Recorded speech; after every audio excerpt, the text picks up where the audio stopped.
One, two.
Ndimadekwani, good evening. Tobela. We are starting with our proceedings for this historic event. Historic in the true sense, in the literal sense of the word. And we are so thankful that you are here to be part of the ceremony. I do have colleagues who will be coming to speak. So I would like to ask that now that we are seated, to ask Mr. Makopeni to come and give us some opening remarks as we start.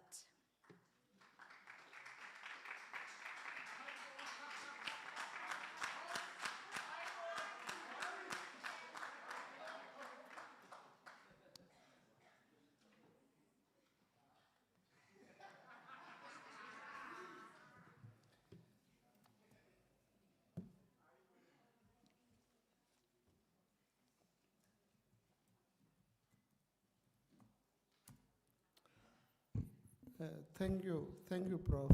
Sorry, I've got flu. Program directors, Vice Chancellor of the University, Prof. Balfour, Prof. Matiba, the TVC for students,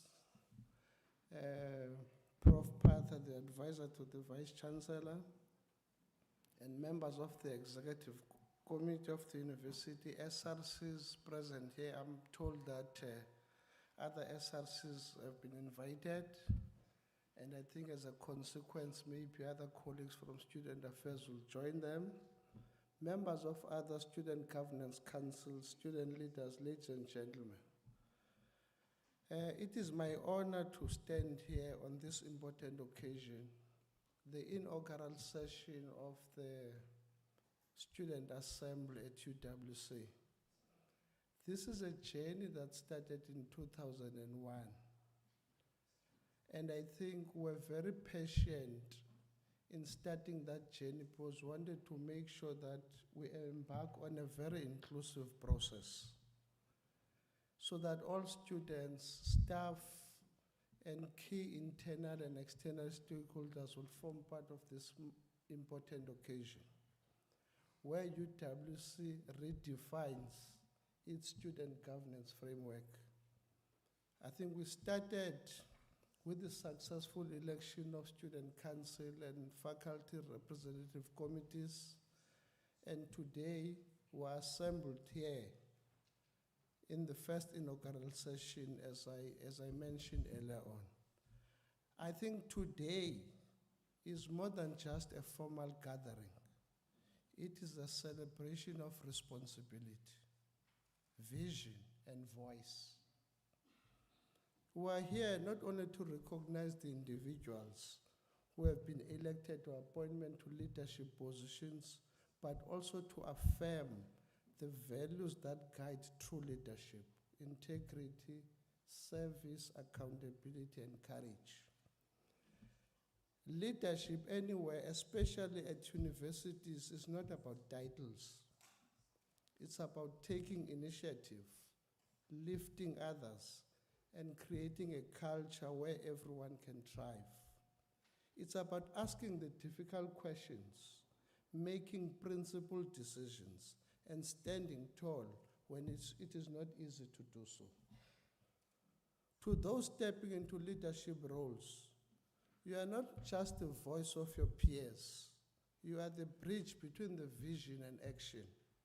You have been chosen not just for who you are, but for who you are becoming.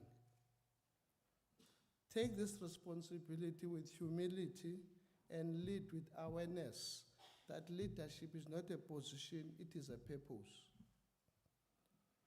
And to all students here and outside, the leadership journey is not about a badge or a role. Each of you holds the potential to influence your world and mirror how you would like others to relate to you. Use your voice wisely, support your peers. Remember, the way you show up, either in lecture rooms, sports fields, clubs, societies, will speak volume. As we begin this assembly, let us recommit ourselves to fostering a university culture grounded in respect, collaboration, and excellence. Student leaders matter because they serve as catalysts for change, voices for their peers, and co-creators of the learning environment. As student leaders, we are able to make decisions, take initiative, and drive meaningful actions, plays a pivotal role in shaping inclusive, responsive, and forward-looking educational communities. Investing in student leadership is not about tokenism or symbolic inclusion. It's a strategic imperative. Agents is not something to be granted conditionally. It is to be recognized, nurtured, and integrated. Student leaders matter because they're not just the future, they're the present force shaping the future of education. This inaugural student assembly is a product of dedicated student engagements, debates, and compromises. I see former presidents there, up there, so they want to make sure that this session is indeed live. I'm glad to see them there. So this is your initiative as student, and it is important and fitting to recognize many colleagues who made this day possible. Some of the colleagues are not here, for instance, Ms. Noah Loza, who was really the driving force behind this initiative. Dr. Shozi Ngumalo from RES, Mr. Vusukumalo, whom you gave him hard time through those many sessions we had day and night, Mrs. Sil Advocate Klang and colleagues in the office, and many other unsung heroes who were really instrumental in driving this process. Importantly, as student leaders, you crafted this document because of your collective conviction that it is necessary and critical to promote diversity of perspectives and a shared leadership model. This is very important because we're coming from an era of 12 SRC members, 10 CHC members, and if possible, a certain representation within faculties. I think what the Student Assembly and Student Governance Review in general, it communicates a very strong message that UWC will always continue and will always strengthen an inclusive culture so that every student must feel that they belong to this campus. That's very important. Congratulations to our students. We are proud of you and we believe in you by virtue of making sure that we create a structure like this, which will require its own architecture. We're going to learn lessons from it. I must say this during this session that because it's new, we're going to draw lessons from this experience and have conversations about where we need to improve. So at some point, I would appeal to student leaders to do what I often call to hurry slowly. You see, so that we engage each other and say, VC, DVC, we think there are areas of improvement we must look at and harness. And then we engage and say, okay, fine, let's find each other on all of these things. I appeal to you to make this assembly work for UWC students you represent. Remember, you are representatives of students. So you are their voice. It's important for that voice to find expression in the way in which the business of the assembly will be conducted. Thank you so much, Chair. Thank you.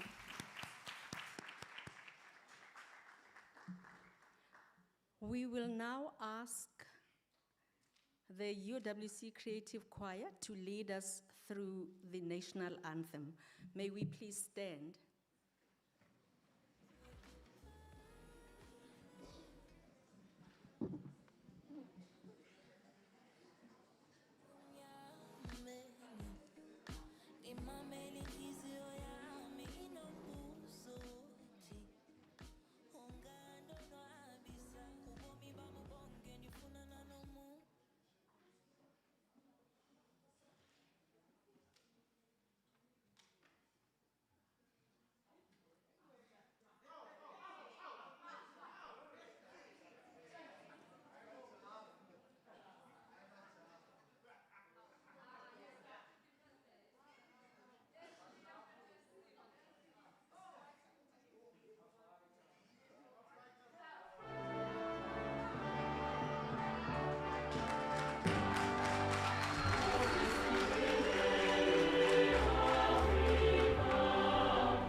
Thank you so much.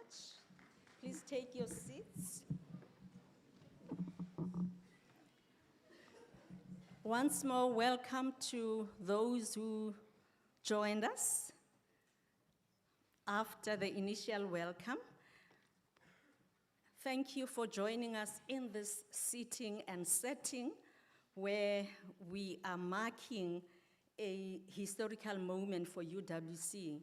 We are going to be doing the oath taking, and I just want to say, for me at a personal level, this is an answer to a call that I've heard in a number of universities, not just UWC.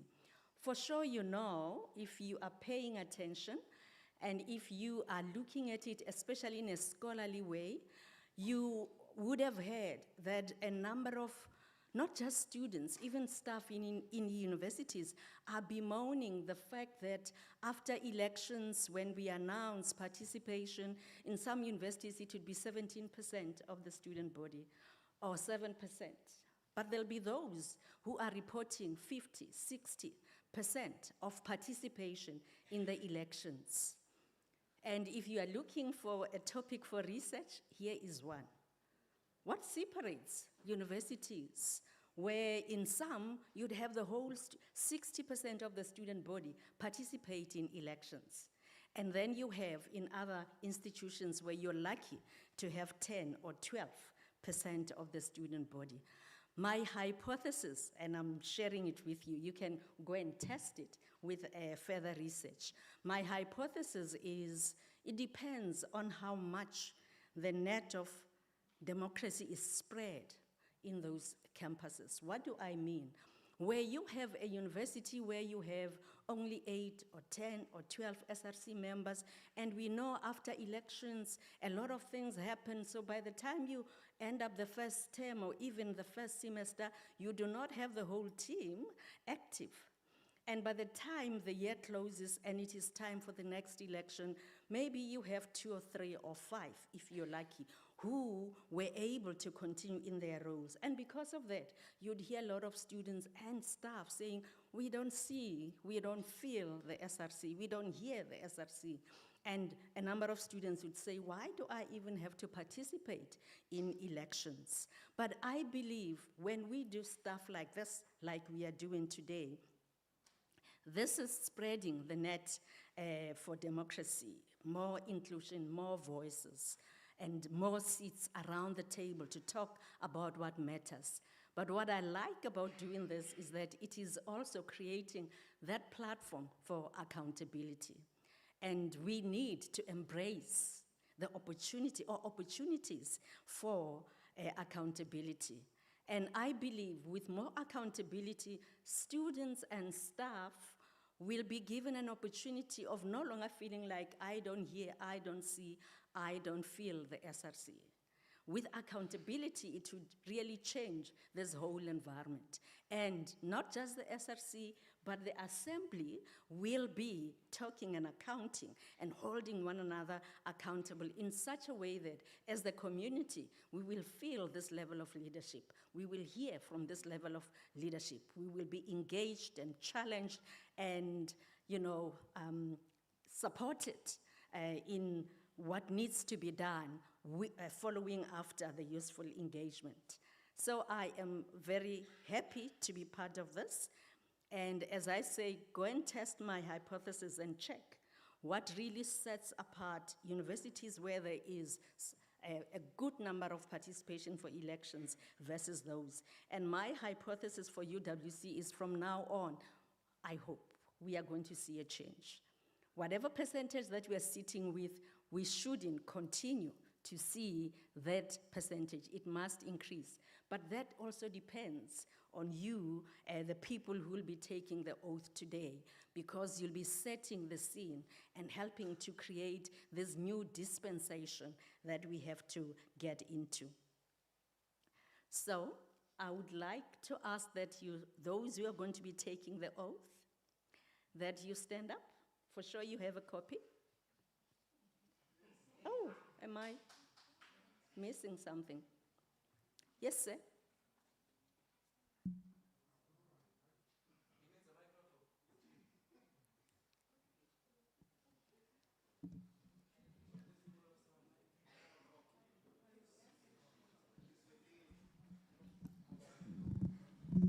Okay.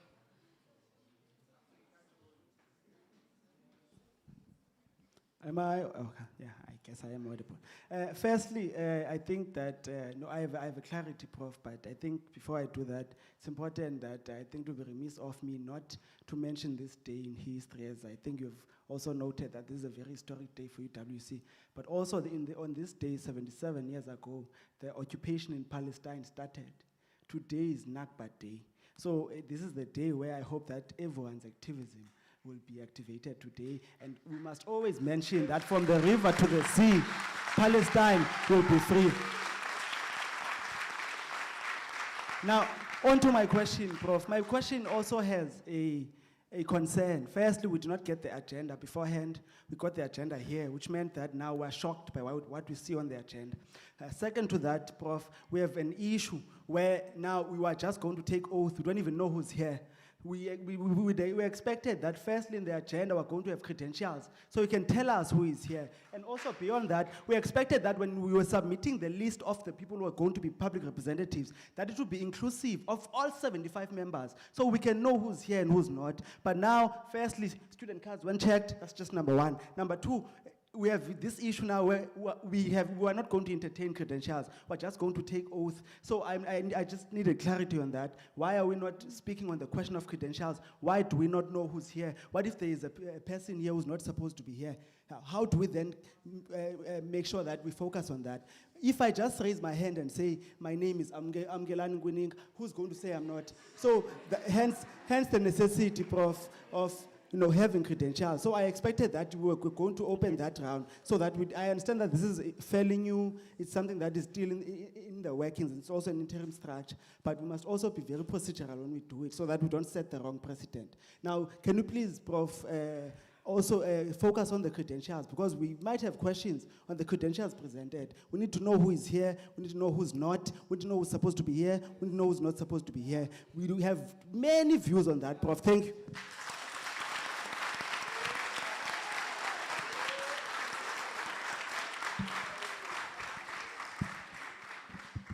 Thank you so much, especially that you are extending, some level of grace. You're saying you understand we are starting this.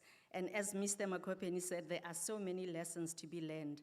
I do take note of your remark, critical remark around not having the program in advance. I also note your remark on this special day, the Nakba Day, and of course, we should recognize that. In one meeting earlier today, we were talking about those students from Gaza who are studying at dentistry, and we are looking forward to the day when they'll be able to complete their degrees and go home to go and do what is needed. So as a university, we should always be conscious about these developments, but I am talking with assurance that as a university, we have found our way and our ways in terms of how we make our own contribution. But yes, you are right. We should recognize the day. And I did see that the Student Society today led a march, and there was activity around the hall. So thank you so much for making the remark. The third part is around credentials. I want to take cue from you, sir. This is not part of the program. There's a second part that largely deals with the program.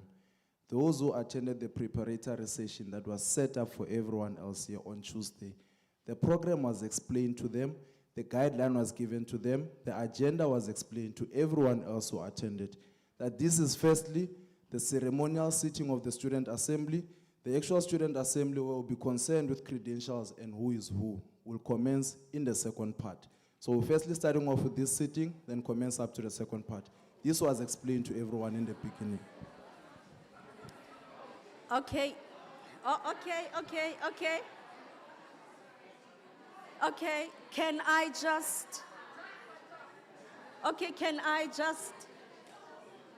recognize the fact that you are helping us to understand that there was a preparatory meeting where the proceedings of the day were shared. So that is the one point. And secondly, you are saying this program has two parts. So this part where we are is the A part of it, if I'm to name it differently. And then there is the B part where credentials really matter. That B part cannot happen without credentials being attended to. Okay. Okay.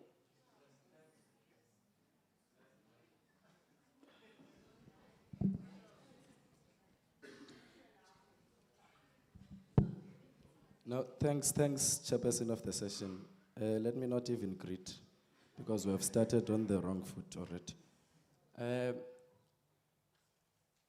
Chair, I don't think it's correct for any staff member to dictate to how we must run our processes. This is a student assembly, to begin with. And number two, I note when you say that Mr. Mhlanga, you appreciate him helping you understand. Let me help you understand why you are saying credentials are very important moving forward. You can't say you are going to have people whom we are not sure whether they are supposed to be here witnessing the oath taking or potentially signing something they were not even supposed to sign in the first place. It doesn't make sense. When you issue out, hypothetically, let's say you are married, when you issue out an invitation for your wedding, we RSVP, if you invite me, I'll RSVP. But now you don't expect to see me there. if at all an invitation was never extended to me, or if at all I was not supposed to be there. The point that I'm trying to make, therefore, is before we move to the oath-taking, we mustn't move as if we're in a hurry. We're not in a hurry. We've got all night. That must be understood. Number two, there are people, as we're saying this, there are preliminary points, number one, that we wish to raise. Perhaps if we had been given the program beforehand, perhaps if it was emailed to us together with the invitation, we would have emailed our preliminary points, but unfortunately that was never afforded to us. So we have no choice but to raise the preliminary points here.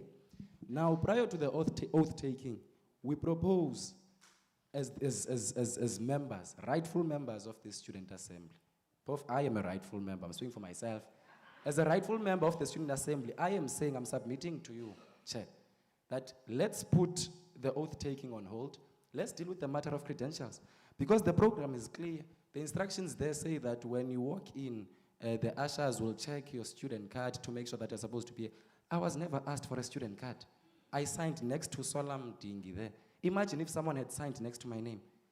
And you allowed this irregularity to happen as the staff. You never saw to it at all that this was monitored. And this is on you. You are ruining a very special moment for us as the students of this university. That must not go unsaid. So prior to the oath-taking, we will go there. We will go there. But you must follow our lead. This is a student assembly. If the management wants to dictate, you must have a management assembly somewhere. This is our session. So it's important that we put the credentials on hold. The oath-taking on hold. We deal with the credentials. You see, even the SRC is shaking when we're talking about this thing of credentials because there's something they're hiding. Okay. Okay.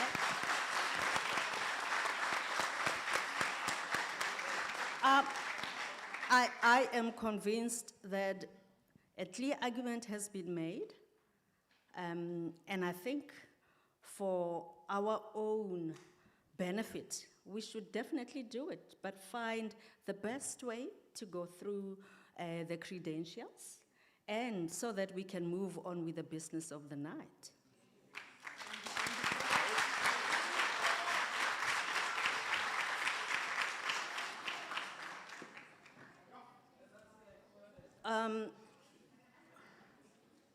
Advocate Mhlanga, he might not like it when I call on you, but I will need your assistance. Firstly, let's just talk about putting a procedure in place. How do we do this credential part of the program so that we all sing from the same page of the hymn book? Just the procedure, how do we do it? Are you answering this question? Is it a proposal? Okay.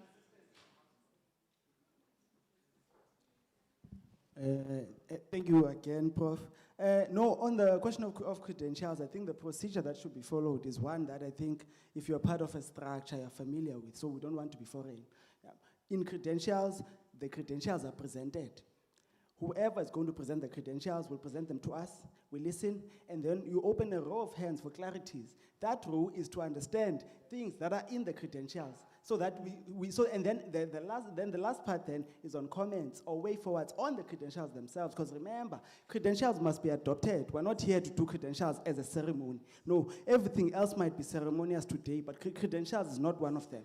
So we need to make sure that those credentials, there are questions that are asked, that people are allowed to ask questions, and that people are allowed to speak on that and comment on it. That, Prof, is how it generally works. I think that even those who are not clapping, they know that that's how it works generally in student organizations. So, I think that's a very simple way of doing it, Prof, without being too complex and whatnot. Thank you very much.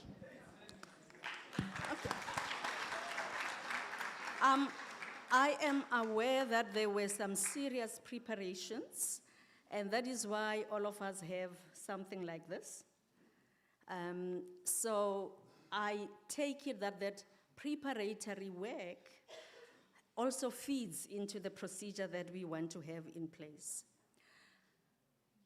So can we have, for me it's like now just confirmation of the credentials, because the process would have started when you got your tech and when you signed. Even though I do not hear that you said nobody checked your student card. So can we do this procedure to confirm? And for sure you got the suggestion of how we can go about with it. Part of it is maybe just to also give us a breakdown and confirmation of, in this breakdown, who is who. And then we confirm it and we move on. Can we please cooperate and then go through this?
How are we doing?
credentials, we check the numbers. Everyone else that signed is the person that they are. This tag confirms that is that person. That's there on this thing. Student cards will also verify the student card per section. So Okay. I don't know in terms of the credentials what they want. In terms of the numbers, I'm just waiting for the total numbers that are going to come through there from the PR part of it. So probably if we can just adjourn probably for a short 5 minutes or so, then we can be able to proceed. We've already taken a lot of time. Can't you announce Okay, without? so Prof, what I propose that we do then, is since you've addressed, you've given your remarks, is it not possible that we at least proceed with the VC and then the oath taking will be done after? Okay. And it's a pity because the oath taking needs to be done by you. And if you're not there, I won't just I won't go. I won't go. What I want to understand is now what's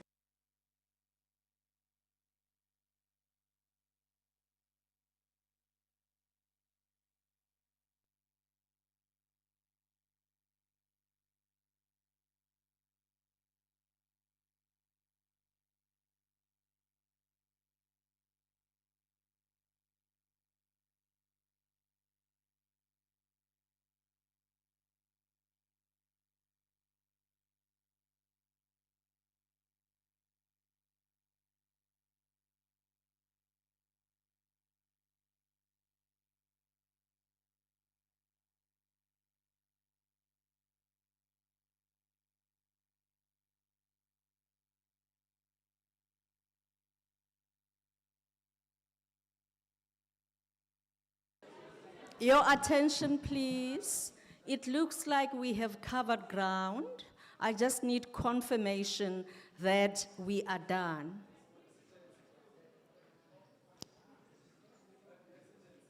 Let me just, yes, I'll attend to. Let me just see if all the lists are where they should be. Your hand was up.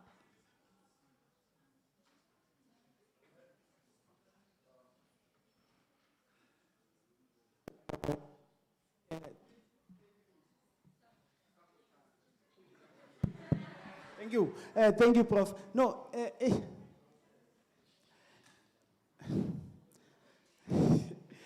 Prof, I think that this is, because I'm trying to be respectful here, because I can see that people are acting like they don't know things that they know.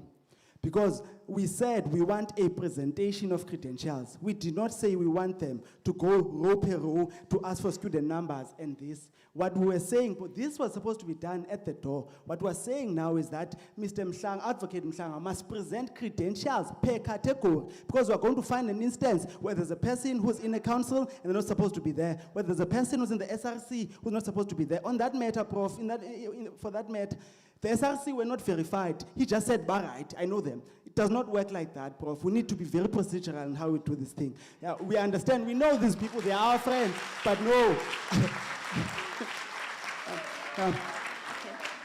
We know these people, Prof, but we need to verify that they are who they say they are. We know them outside, not here. Once we are here, we need to make sure that we know who's who in the jungle. So can please Advocate Mhlanga go there and present credentials properly, the same way he did when he was in the CHC. Please, we must be taken seriously, man. Please.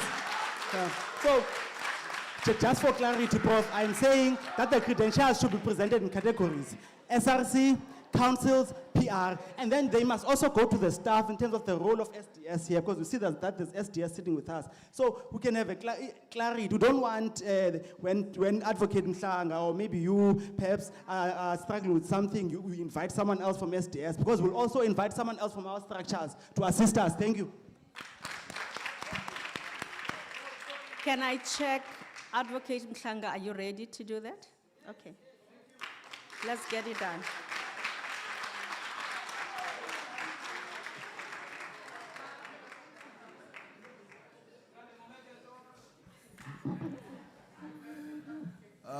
Thanks, Prof. Yeah, niyasokolisa nyani. Cause leni yenzayo ngoku andiyazi no yazi. But anyway, Prof, with regards to the concept of credentials, as they have requested, One thing that we did to ensure, I think there was a first aspect of having to check as to the people who are supposed to be here, are they the people who are here? And for that, we were able to verify that, Prof, due to the photos that they sent and the names that were also corresponding, the faces as well, and all of them had to attest a signature next to the name that corresponds with the tag that they all have. And in terms of how we're supposed to do when it comes to the issue of numbers, Prof, the assembly, according to the SGC, we're supposed to have 75 members of the assembly. What you would see is that on my right, Prof, it's the SRC and the various councils that are listed in the SGC. On my left, and I must apologize to the Affiliated Student Structures Council, it's the PR members, Prof. There's supposed to be 30 of them, and then the other ones that are also, there's the Affiliated Student Structures, there's 5 of them. Now, in terms of having to check and verify the numbers that are present today, Prof. For the SRC has 15 seats in the assembly, and from the 15 seats that are there in the assembly for the SRC, according to what we verified and checked, Prof, there's 12 SRC members. And then, when we have to look into the PR seats that are allocated to PR, it's 30 PR seats, Prof. And from the 30, this is how they were splitted or how it came about. Since we did not have elections last year for student assembly with regards to the proportional representation, the decision then was to say, and it was presented to all the structures that are present today, the decision was to say that since we need an interim student assembly, how about we proceed with having to add all the votes that all the structures received last year, since the system that we use for elections is the first past the post system. So we add all the votes that each structure received, or all the candidates from each structure received, and then from that point on, we're able to get a percentage when you take all the votes for the structures that participated in the SRC elections, excluding the independent candidates. From that point on, we are able to get a percentage in terms of PASMA gets this percent, SASCO gets this percentage, and then EFFSC gets this percentage on the basis of the total number of the votes that the structure received, even though it was individuals, but they were running under a banner of a particular structure. SASCO, within that calculation, SASCO had 17, and we've confirmed that it's 17 that have also signed up here. EFF had 6. The 6 members of the EFF who are present here. And then PASMA had 7. The 7 members of PASMA were also present here. So that is how we stand with regards to the PR seats, Prof. And then the next part will therefore be the International Students Affairs Council. Now I'm going into the councils, Prof. The council were not able to constitute the council formally on time due to the fact that the schedules were not finalized on time. When the schedule for the council was then finalized, there was a task team that was assisting, and in the interim, that task team is the one that's currently assisting with them to finalize the issue of international students. There's 4 seats that the SGC allocates to international students. And as we're sitting here, Prof, with the register that I have, the 4 students have signed this particular register. Then moving on to the Postgraduate Student Affairs Council. Similarly so with the international students, Prof. Currently there is no schedule that has been finalized for them. But however, there is a task team that I've been informed by the SRC that has been appointed, and that is the task team that's currently representing that council today in the assembly. The council consists, the task team consists of 4 members in that particular task team. And those 4 members, Prof, they have signed the register. Student Academic Affairs Council comprises of all the faculty chairpersons, and from the 7 faculty chairpersons, we have 5 faculty chairpersons who have signed the register. And the Accommodation Affairs Council, Prof, consists of 5 members, or there are 5 seats in the Student Assembly, and as we stand currently in the register, we have 5 students who have signed the register, Prof. And the last one that will have to be, the second last one. Affiliated Student Structures Affairs Council has 5 seats in the assembly given by the SGC. There's 5 seats for that structure. 5 students have signed then. And the other part is the Student Sports Affairs Council. It also has 5 seats in the assembly. And 5 students have signed the register for those seats. So the assembly, Prof, is supposed to have a total of 75 members. Currently, we are sitting with the register that I have. We're sitting on 72, that being minus 3 SRC members. Those are the ones, so it's not 72, it's 70 that we're sitting on. It's minus 2 SRC members and then 2 faculty chairpersons who are not present today, Prof. And according to the SGC, in order for the student assembly to sit, there must be a quorum of 50% plus 1. And as things look, we're only running short of 5 members to complete the total. And the mathematics, I guess, it's clear. We do quorate, Chair. I hope I've presented to the satisfaction of everyone else with regards to the credentials, Chair. Thank you so much, Chair.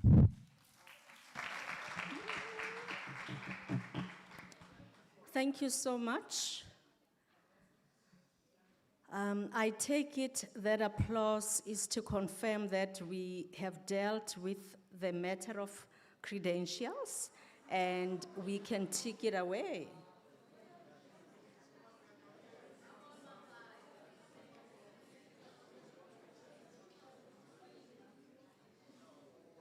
Okay, can we have a mic start this way? Can you please be brief so that we can move on? Thank you, Chair. Thank you, Chair. Chair, there is something I would like to bring to attention insofar as these credentials are concerned. Remember, when we read credentials, we read the number of people who are here and have been eligible, actually, from part of the city. There's a question of eligibility or a gross irregularity committed by one of the SRC members. Am I audible? I'm fine. Thanks. Thank you. Perhaps, for the satisfaction of those who are watching from home, because they must hear this as well, there is a gross irregularity there's something that is very much inconsistent with the Constitution that has been done by one of the SRC members amongst us. And this affects now the question of eligibility of how many? Of 5 members who are part of us. The Accommodation Affairs Officer of the SRC, Mr. Makubela, I have his message here. He delegated single-handedly members of the Accommodation Affairs Council via WhatsApp. There was never a meeting that took place. Remember, okay, let me explain this for some people who may not understand. We have an Accommodation Affairs Committee, and we have an Accommodation Affairs Council. Now, the committee is made up of all these house coms, while the council is made of chairpersons and secretaries, who ordinarily would have had to meet and then, of course, decide on the 5 names to be sent here.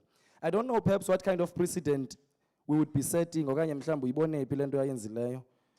because this message reads, "Good day, everyone." I'm going to skip the parts that are not important.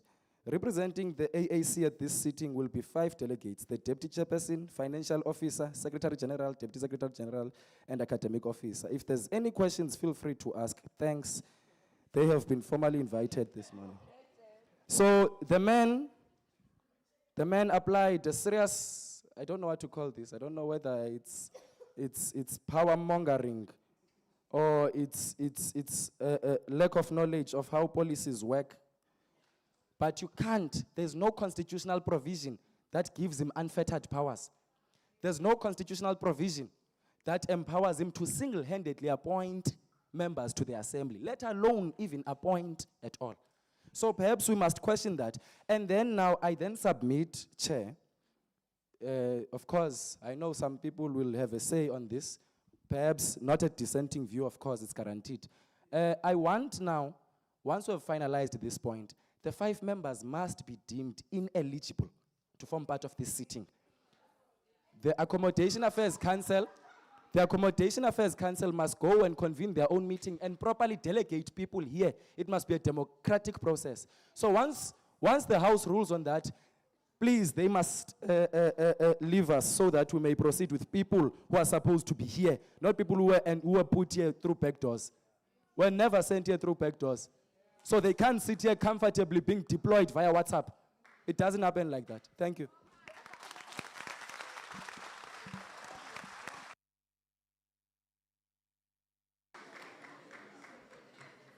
I am confident that we do not have a complication that is that deep. But let me listen to you so that we can round up the matter. Oh, thank you, Prof. Firstly, credentials. So, I hear here, I think this is a problem because now we're going to be forced, I think Advocate Mhlanga is familiar with this terminology. Now we must be forced to do some sort of recusal application of Advocate Mhlanga because it does not seem to focus a lot on the SRC because he said that there are 15 members of the SRC, there are 12. Nothing on apologies, nothing on where are the other members of the SRC. The relevance of that, Prof, that Prof then leads into my next question, Prof. Yeah. We had been told that a task team was appointed for the International Student Affairs Office. Who appointed them? We need to know that, Prof, because the necessity of knowing who's here in terms of the SRC is going to inform how we respond. Because, for instance, as this House, we submit that we do not know a person called the International Student Affairs Officer at UWC. That's called absconding. They have absconded, we do not see them anywhere here, unless the SRC can bring minutes of meeting attendance, where the International Student Affairs Officer attended those meetings. Beyond that, we do not expect Advocate Mhlanga to appoint a task team. We expect the office bearer, due to the policy not being done on time, and that is the fault of the university. It's very important to note that. Yeah. So if there's been an appointment that's been done for the International Affairs Office, their committee, we need to know. We need to know who appointed them. Also, Prof, lastly, we need to know another thing, the composition of the Sports Council. Now, athletes are not familiar with that council. They are confused in terms of how that whole council was constituted. So can we perhaps have an understanding of that? And Prof, I understand that this is an inaugural event. It's the first time it happens. But please get your administration in order. And I'm not saying this because I am being unfair. I was the chairperson of a party. I got my administration in order as the person who was signing out. You cannot fail to just keep your administration in order. Now, the university is showing gross incompetence with regard to the administration of this entire gathering, which brings it into question, but we're not there yet. We're just saying we need questions, we need answers on the questions that we have. The good advocate over there must not be shy to talk about. We need to know who in the SRC is here, in what capacity they are here. We need to know that so that we can know who's not here and why they are not here. Because apologies must be sent, especially from because I think perhaps there's a misunderstanding in terms of what the SRC is here for. The SRC, perhaps not today, but the SRC is here to account. That is the basis of the student assembly. So now, if now we are going to find ourselves now where we are just allowing the SRC on the basis that, no, they are 12, they are fine. We need explanations. We need to know what's happening, Prof. Thank you.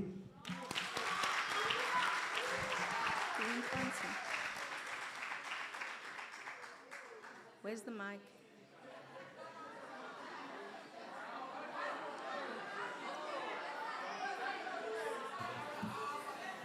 Okay.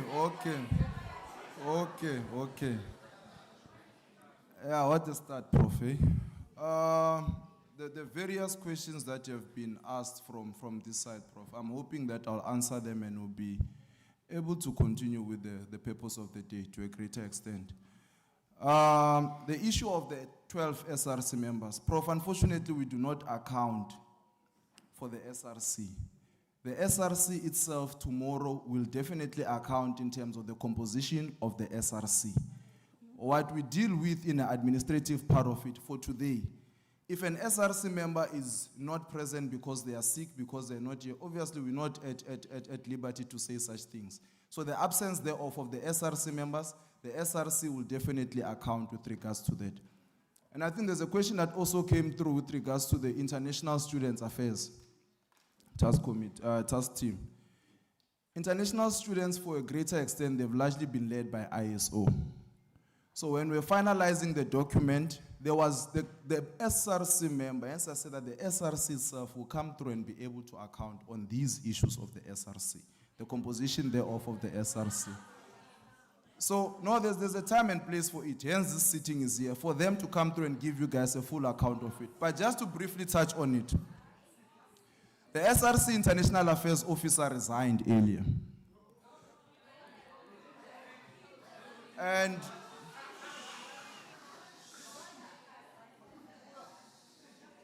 And I don't think, Prof, you are here to rather discuss an issue of largely at this point in time. There's a time and place for that. There's an agenda that's largely going to deal with all of those things.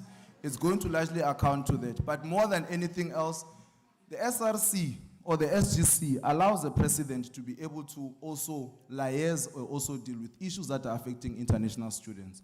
So the SRC president was the one who was assisting in the absence of the International Students Affairs liaison officer. Similarly, so, Prof, with regards to the Sports Affairs Council, how the Sports Affairs Council is composed, Chair, is that the composition thereof is code committees. There were elections for code committees that were held at sports. Student athletes themselves, they know. After that particular election, even the director of sport can confirm that, and the SRC member, who's a sports officer, can also confirm that there were elections that were conducted. After the elections were conducted,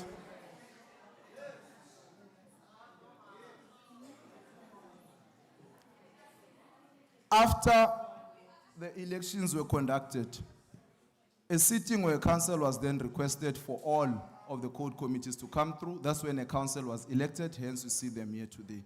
So I think to a greater extent, Prof, I've answered those questions that were asked. But any other question, I don't think that it's a question that we can largely delve into it now, considering the fact that the SRC itself, if it's a composition of the SRC, they will account. On the issues of the council as well, they will also be able to account. I don't think, Prof, there's anything else that detains me here any further, Prof. Thank you so much. Thank you so much for assisting in responding to the concerns that were raised. Mr. Makopeni would like to say something as he's coming. Thank you, Chair.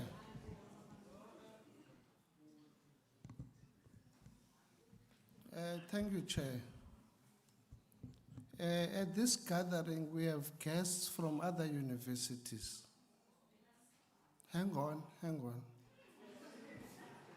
We have guests from other universities who are coming here to grace this event. I think mutual respect is very important. That's very important. This is a university where we must learn and tolerate each other. When I was standing here, I was talking about respecting the diversity of perspectives. In the prelude to the launch of this gathering, we're very clear that we're testing something new at the university. The student leaders who were here before would know that the inception of the new governance constitution affected the status of the General Council, which existed before. So the General Council is non-existent. We spoke about this. We said it is very important to have the checks and balances so that the SRC is not operating alone. We understood the imperfections of the process because it's new. Even as I'm standing here, we're trying to make sure that we tighten certain processes in relation to the work of the Student Assembly. That's our admission. And we're saying we're going to walk that journey and make sure that at a point in time, we will have a fully fledged document that answers the questions that may not be clear now. We invited the executive, the VC, to formally grace this event. I think the kind of disrespect that is displayed here is inexplicable. No, I'm saying it. I'm not going to withdraw what I'm saying. Because the disrespect that is evident from some of you, it's not acceptable. Whether you agree with what I'm saying, but you've got to respect that this is my view. So I am saying we're talking about a process that is not perfect. So I am grappling with the question that if these questions were coming at a point when they needed to come, why are we turning this now into a kind of a mudslinging match? When we need to talk about the possibility for UWC students whose voice will be amplified by this gathering, and for the university to engage meaningfully with students on the important issues of the university, that's the crux of the issue. Because the student voice must always be there to say, what is the thinking of students across the institution? And we felt that this platform created for that purpose will be able to help us through our continuous engagements. Now we're sitting here looking for all the faults in the process. And in the process, we're missing the opportunity to say we need to constitute it and all of that. I'm not saying that the credentials are not important. This is a gathering of UWC students. If there's anything that's wrong about it, there is a recourse, I'm sure, to say let's correct what is not right, but the work of this assembly needs to happen. That is what we need to talk about, because as I said earlier on, we did not want the SRC to operate without an oversight board. That was the preoccupation when we said, as we move along, we will improve, we'll make mistakes, we're going to learn. And all of these things about the training of the Student Assembly are part and parcel of the action plan.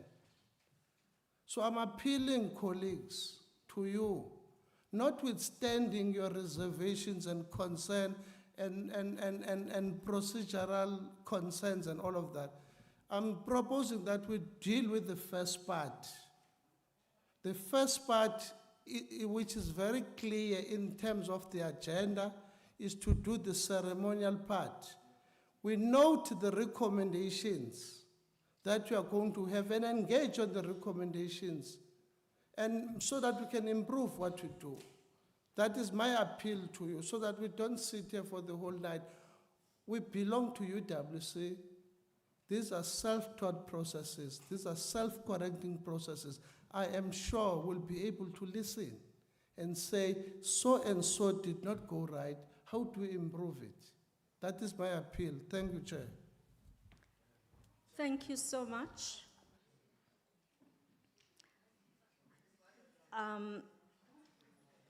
I am glad that you have brought that intervention.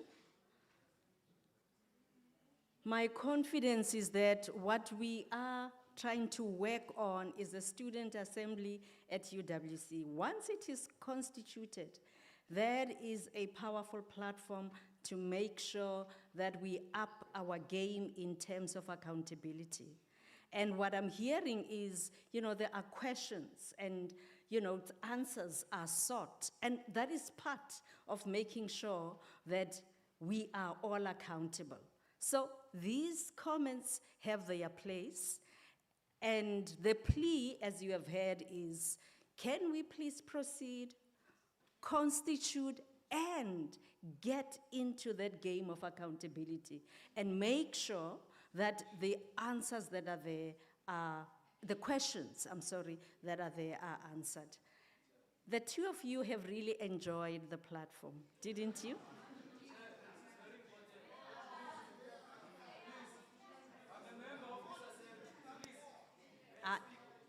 There's no doubt that you are a member. Can I give you the very last opportunity so that we can move on? For sure, there are many others in the room who identify with the plea that was made. And it makes sense that we should move. Okay? Okay. You will speak. Let me just give them an opportunity. Can we start with you? You follow, and we give the president. I did see his hand. Thank you again, Chairperson, for your grace, apparently. No, I asked this question. Who plays what role at SDS in this gathering? Because the reason I asked this question, and Advocate Mhlanga decided that he's not going to answer it. We need to know, Prof, who's officiating here. Because if people are not officiating, then we don't expect them to sit them there and address us. Because we are members of this assembly, and we see procedural irregularities that might lead to a challenge in the future. Who knows? Of this gathering itself, the fact that it is interim does not negate the fact that there are issues and they must be raised. For instance, Prof, we are being told here that the International Student Affairs officer resigned earlier. What does that mean? When is earlier? Because the Constitution on Section 17 is clear on the filling of SRC vacancies. And perhaps, if I'm not clear, Prof, there were 2 people who contested the International Student Affairs office. There were 2 people. One of them is from SASCO and one of them is from PASMA. The Constitution then says that if SASCO fails to fill that vacancy within a certain amount of time, then PASMA must be given a chance to submit there. So how do we then move forward on that? So the reason I'm raising this, Prof, is because here it seems like there's a serious abuse of the process, and I see that we are being sort of emotionally blackmailed to let things slide. We can't do that. That seat is a seat in the SRC. It does not belong to the presidency. It should not be given to the presidency. We should be given our chance to go and contest that office, because that office belongs to SASCO, and if SASCO fails to fill that office, then it comes to PASMA. So this is why I'm raising this matter, because it's a constitutional irregularity. It's in the new student governance constitution, Prof. Okay, so okay. we now cannot just allow such things to happen where we are told that the president, who is part of the executives, this office is not part of the executives. Why is the president deciding on it? Okay. These offices were deployed by structures. Structures must decide what to do with them, not the SRC. It does not happen like that. And I don't know what dangerous precedent that Advocate Mhlanga has allowed here to happen, because it is very dangerous. I don't know which canon of interpretation he used, but we have serious problems here.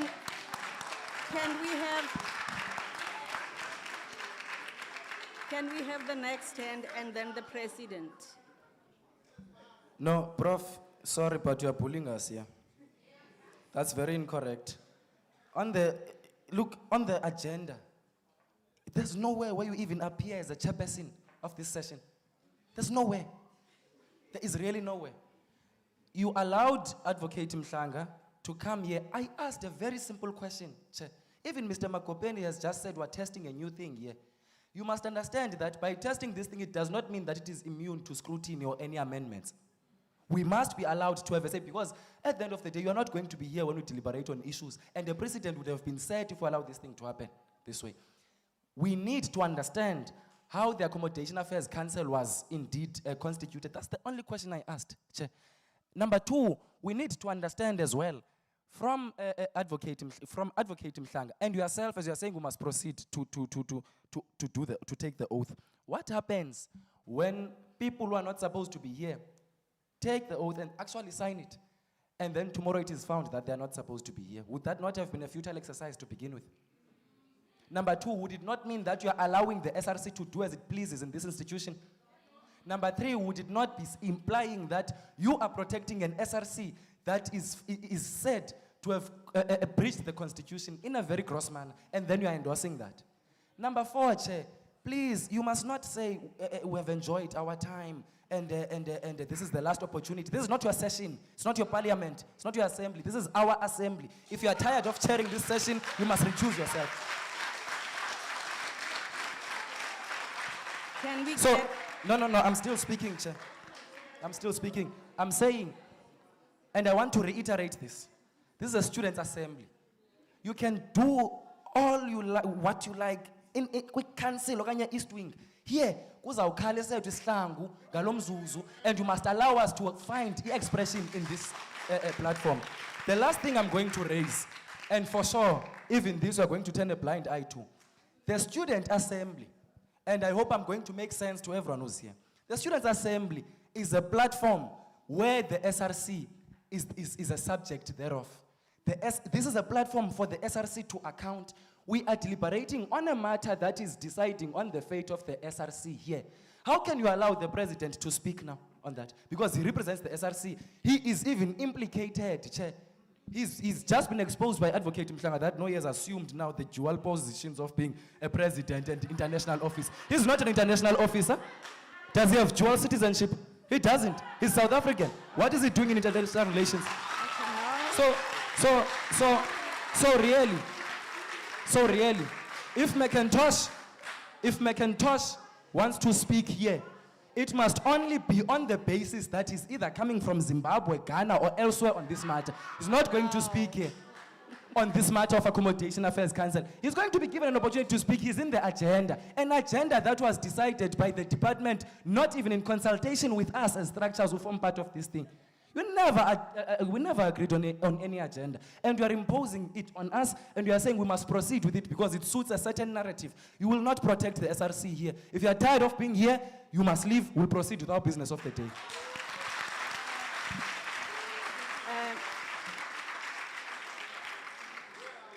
can we get a mic for him?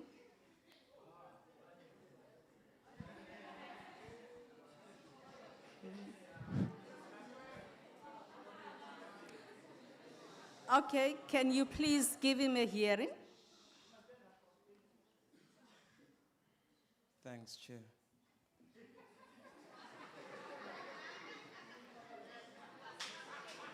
Chair, I am not going to be bullied. Thank you. So, Chair, firstly, this process must be respected. It was clearly stated that this is an inaugural and it's a ceremonial setting. Notwithstanding the views and the concerns that have been raised, you're asking all the right questions in the wrong platform. We are saying, Chair, and here's also what I want to say. Management must not account on behalf of the SRC. We'll account. That's why we ran this assembly, because we're not afraid to account on behalf of the SRC.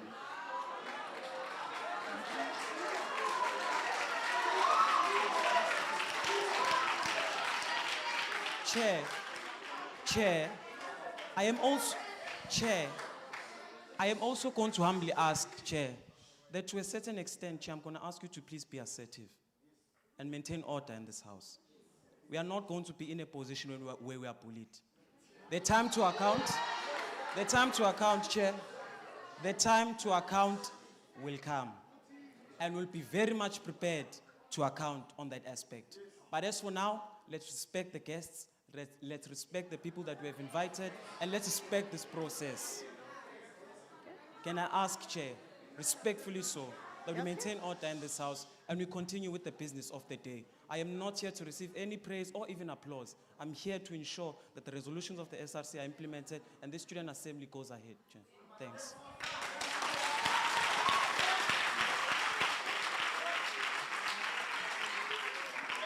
Thank you so much. I am glad that, we've had time to listen to concerns, but there is one overriding theme This is an inaugural ceremony to make sure that at UWC we have this platform where the SRC, but also the rest of you, can engage in terms of accountability. So can we please do this and make sure that we have the platform? What we are going to do now is oath-taking. I just want to thank you. Wait, I just want to thank you that you allowed the process of credentials to happen in the way that it did, confirming that indeed there were checks and balances about who is in the room. And thanks that we got a breakdown of who is here. So I want us to move on. It is important that we move on. I am definitely not out of order. You know why? Because, listen to this part. Listen to this part. You had an opportunity to voice your concerns, and everyone in the room is appraised about the concerns that are there. And already there were voices that confirmed that these concerns are not going to be swept under the carpet because you have raised them and they are on the table. So, because they are on the table, they deserve a fair treatment. But this is not the place. Your concerns deserve fair attention. But this is not the place. And you have for tonight, as it has been said, that once we've gone through part A, you are going to enter into a different session to make sure that you have your day to start off this process. So this is how we proceed from here.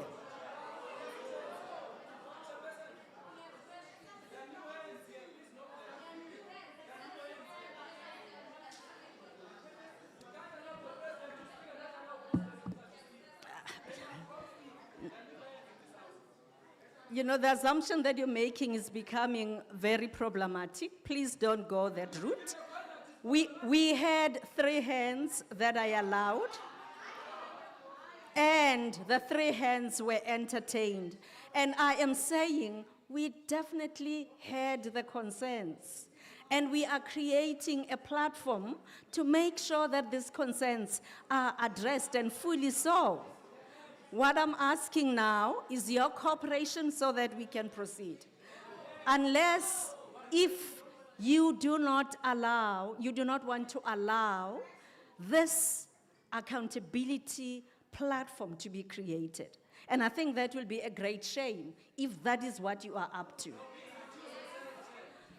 Okay, if you are not on that route, can we proceed given the number of pleas that have been made?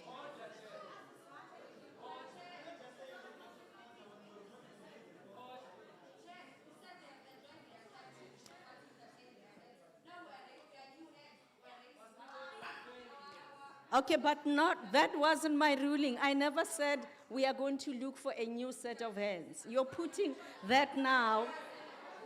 What we need to do is to proceed.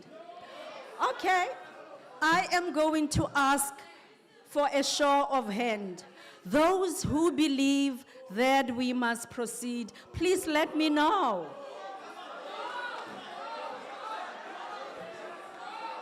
Do you want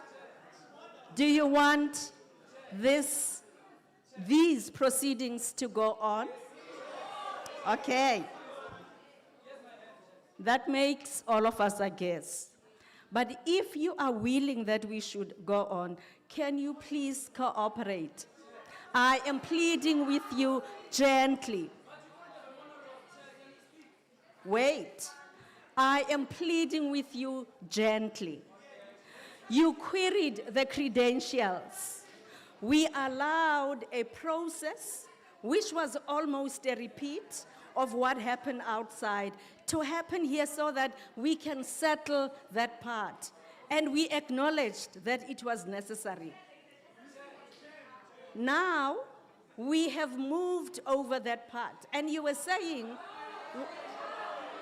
yes, we have moved.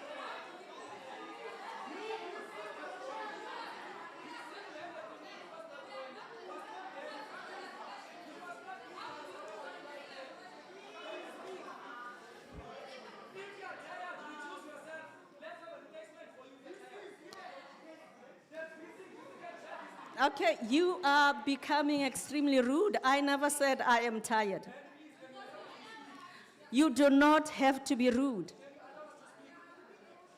You do not have to be rude.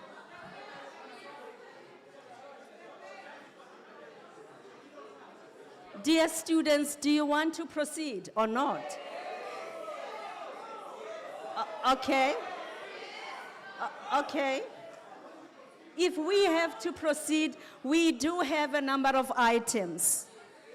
Can we attend to the items? And, okay.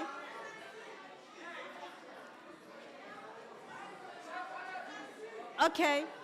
I can see that the oath taking is definitely a sticky point. So here is a good compromise. The oath taking is a sticky point, as you're indicating. It doesn't have to keep us here the whole night. For sure, we can easily find each other. If you are genuine, when you say, and I want to believe you are, when you say you want to proceed. So I am going to propose that we leave the oath taking because it has sticky points.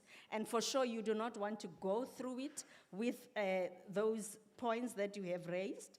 So we continue, and I am going to ask the VC, if it's okay, to deliver the address for the night, and we just swap our items,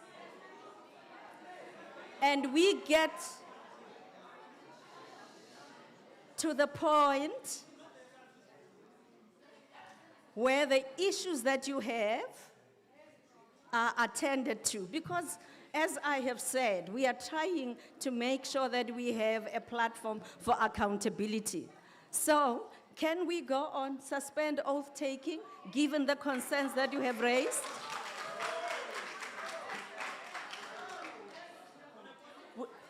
We have to proceed. We really have to go on.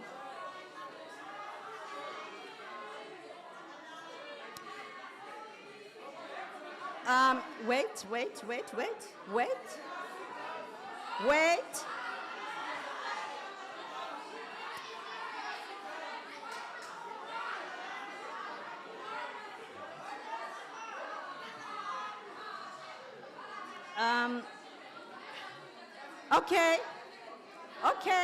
Okay.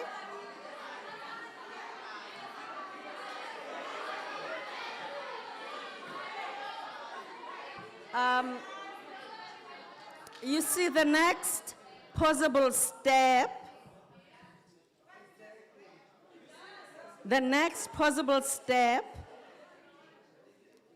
which is an option, is, okay, wait.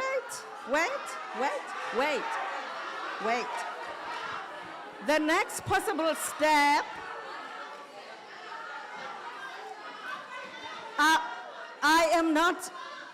I am not enjoying any audience from you, and we cannot sit here and be shouting at each other the whole night.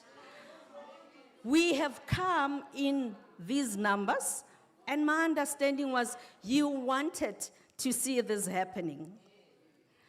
But now you are pulling obstacles on the way. Can we make this simple? I am now saying, let's go through the other items. Yes.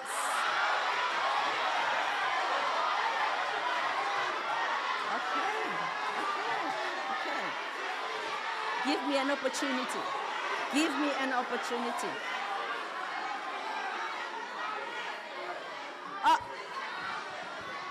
Now, okay, we now have two options.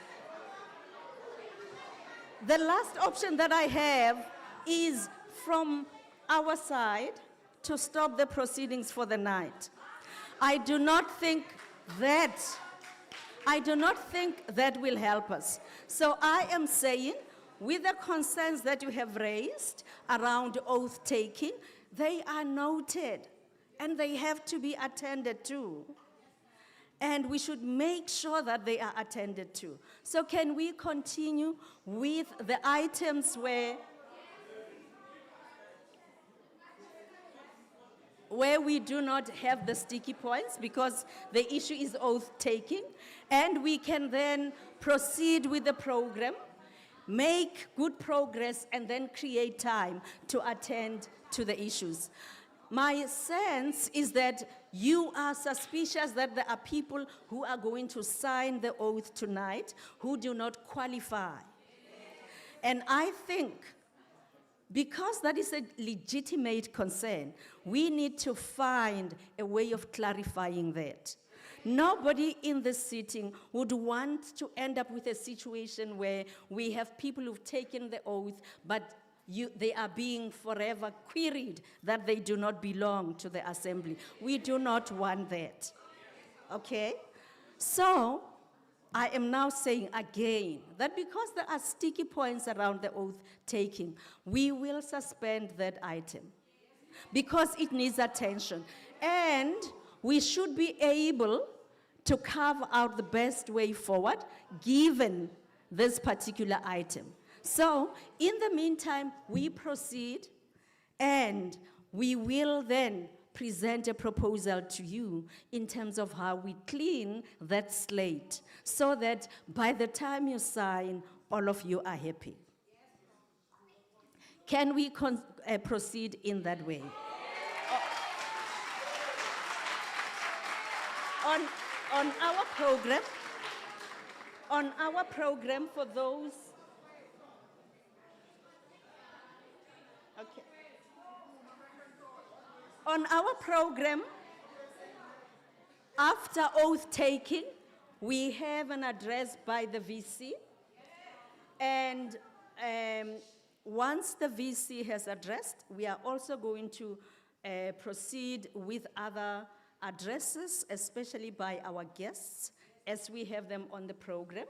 And in the meantime, we will have to think about the best way forward in terms of how do we clean out the issue around oath taking, so that we do not create a trap for ourselves.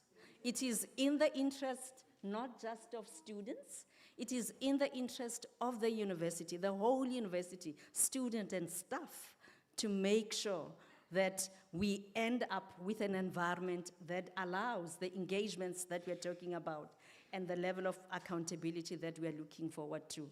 So, I am now going to cordially invite the VC to address us so that we continue with our program. Please give him a hearing.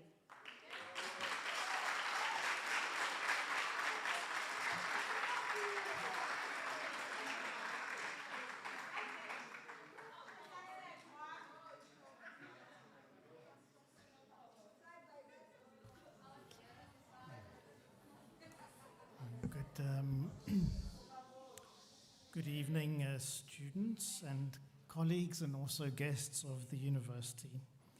This is really democracy in action this evening.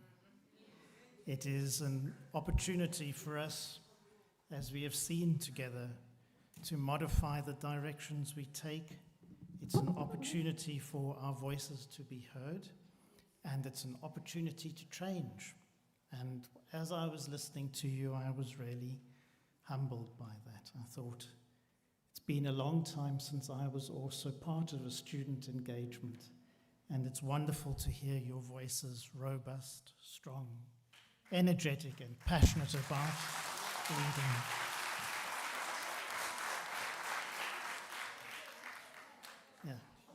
I'm almost reminded of my own experience where on being invited, I still nevertheless had to ask, do I have permission to speak this evening? It is your event. It is an assembly for you, by you, and we recognize its enormous historical value and all the leadership that has contributed to being together this evening. So I want to acknowledge Mr. Pelo Saki, the Central SRC President from CPUT, who's one of our guests.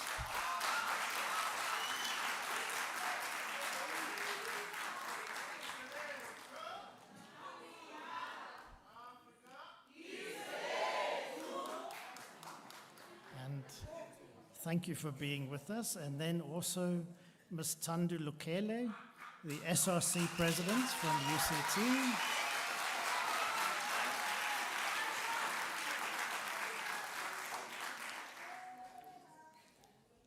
Thank you for being with us, Tandu. And then Ms. also Rakishia February, the SRC's chairperson of Stellenbosch University. Thank you.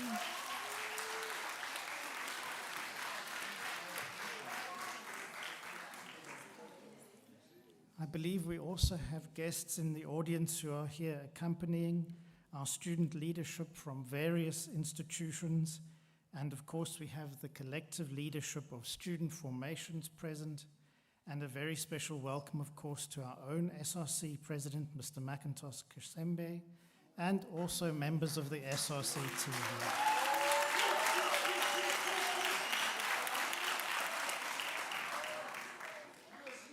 And then, last but not least in my welcoming remarks, are our SDS office, Prof. Matete Madiba and her team.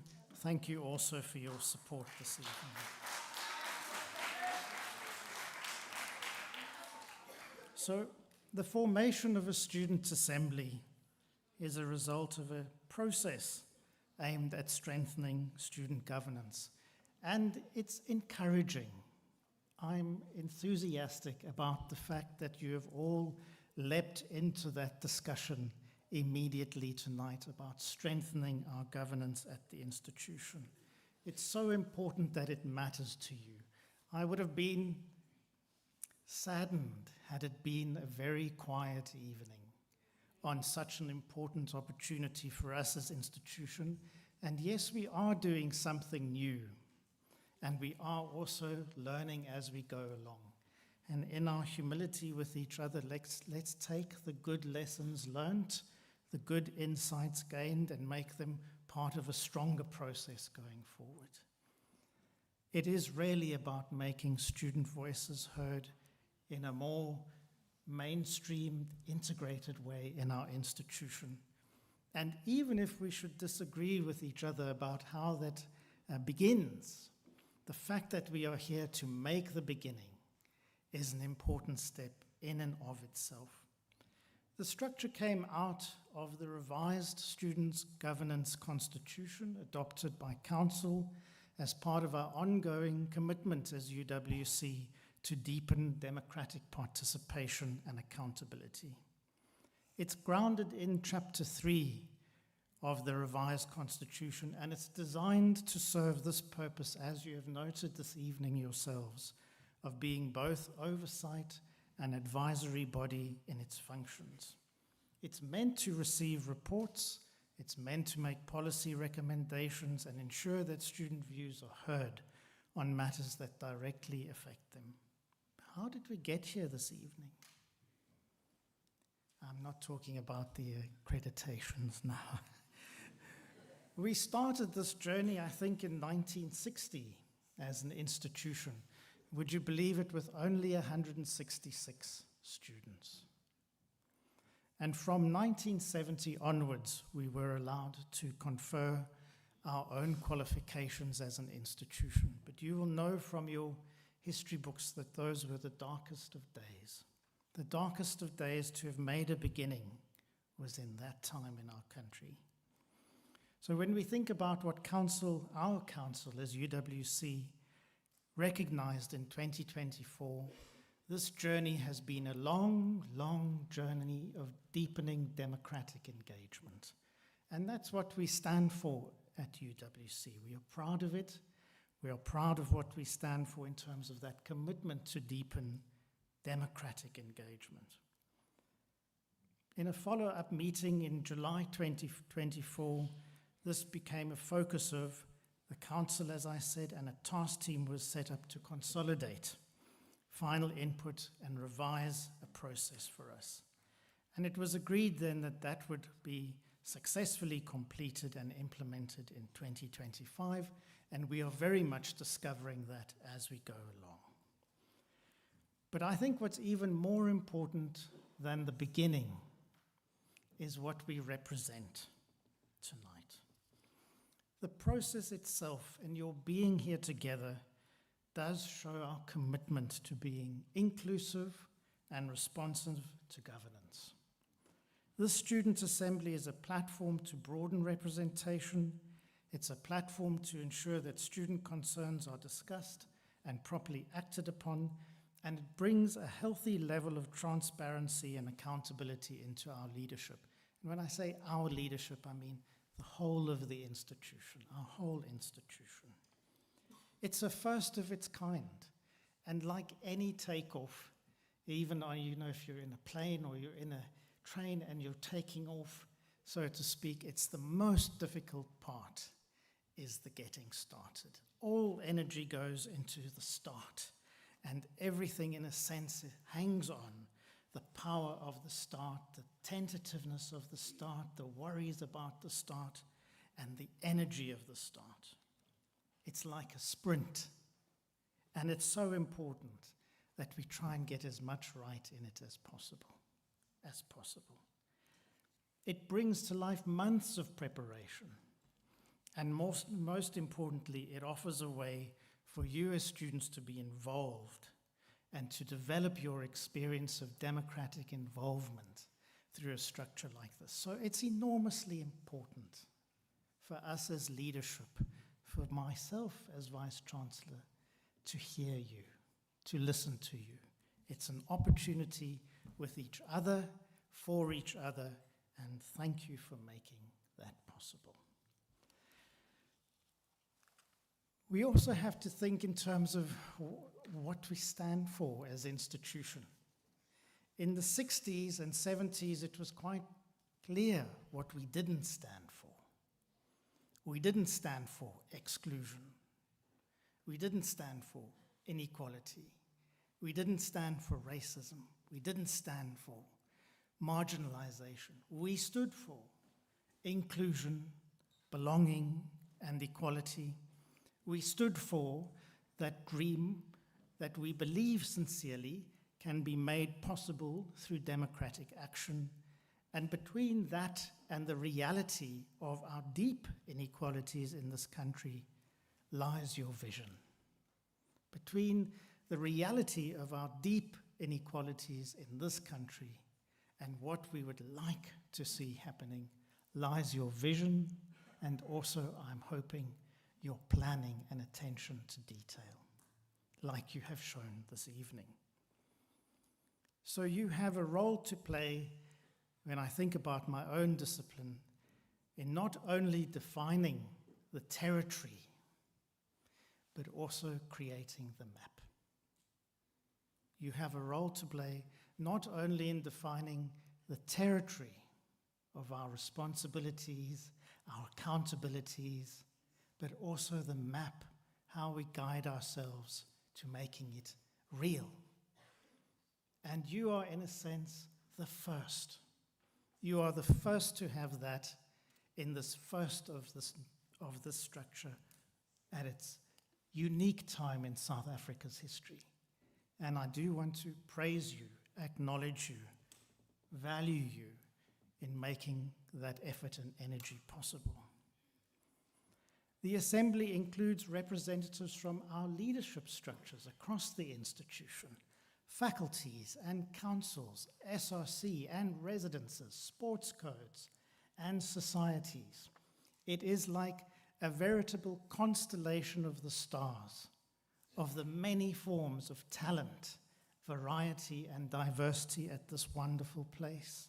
So please also cherish that, nourish it, and encourage each other to feel confident in it.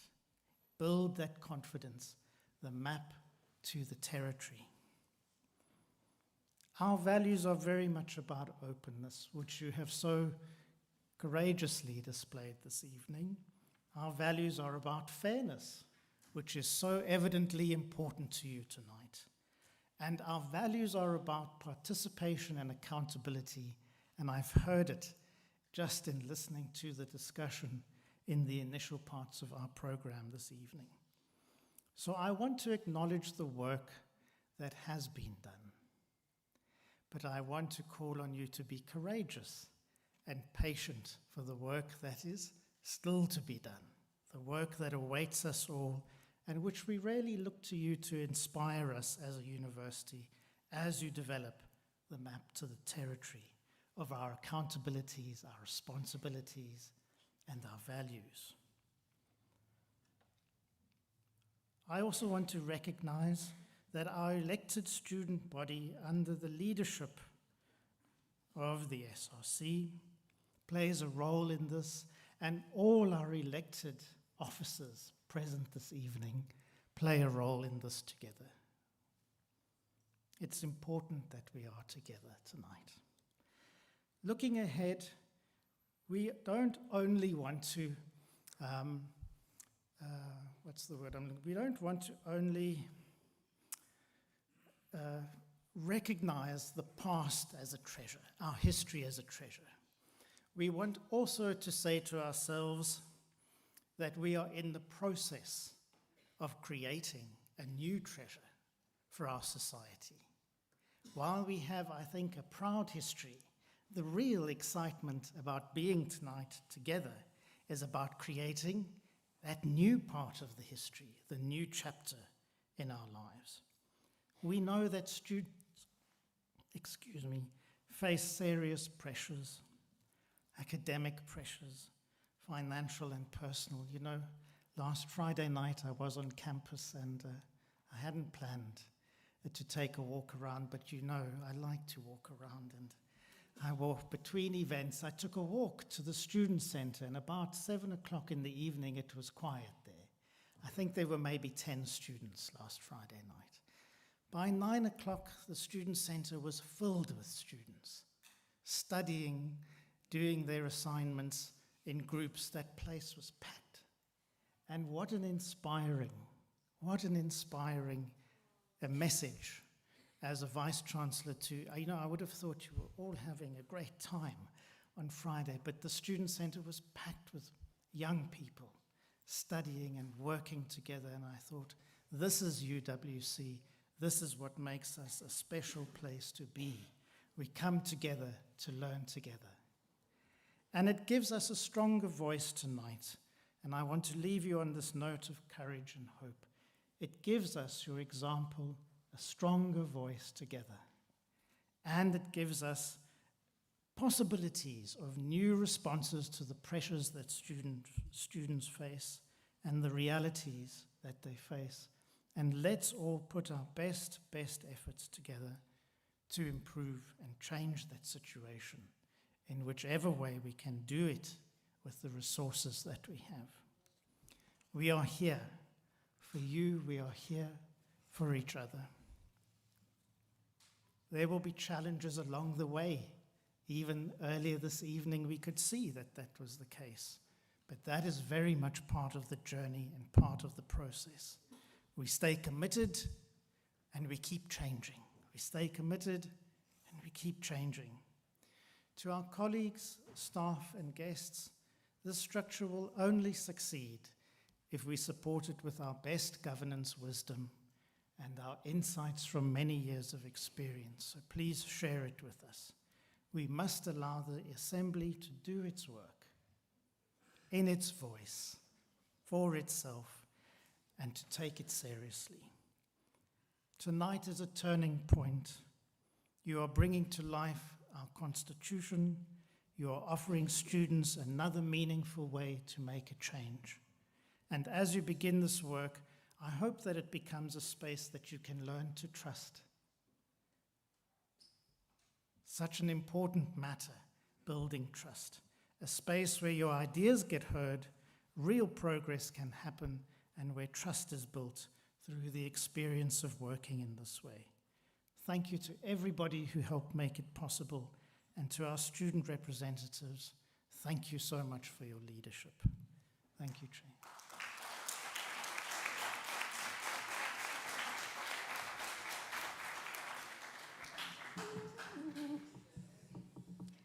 Thank you, VC, for your message and words of affirmation, affirming the energy in the house,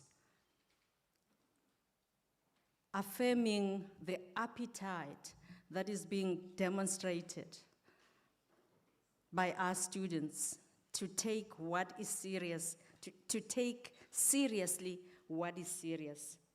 We are thankful, and I am so encouraged and I'm confident that given how you have sharpened up the appetite for democracy, it should be smooth sailing from now on into the evening. Thank you so much. We do have our guests, and I would like to ask them to come forward and to come and share with us, I believe, their addresses and messages of support.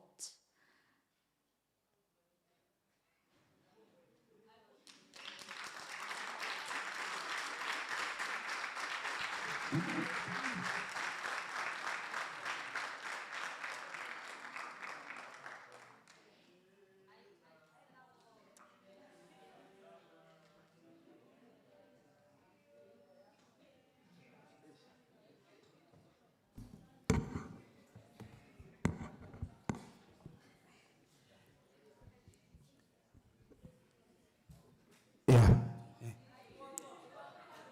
Izwe lethu iAfrika amandla awethu.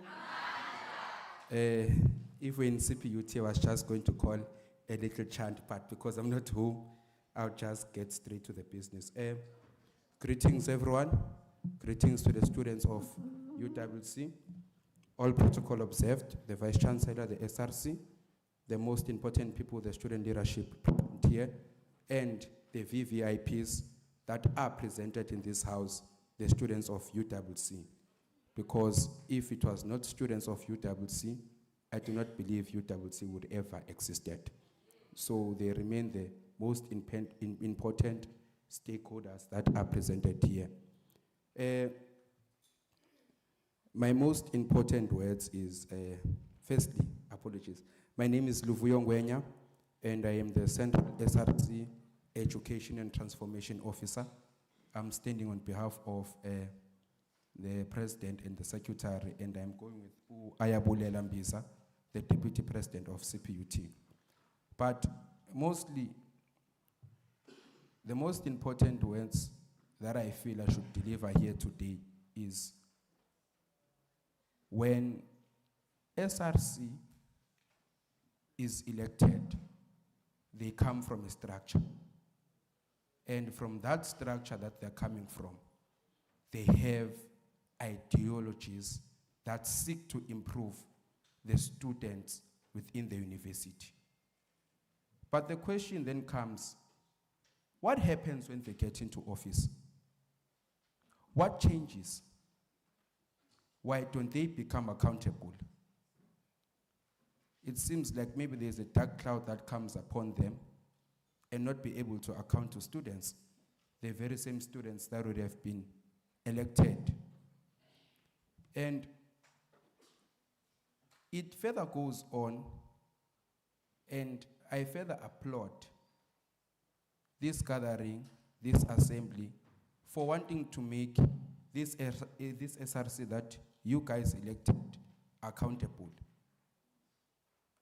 Because in this country, we can all attest there is lack of accountability. Everyone is running from accountability. From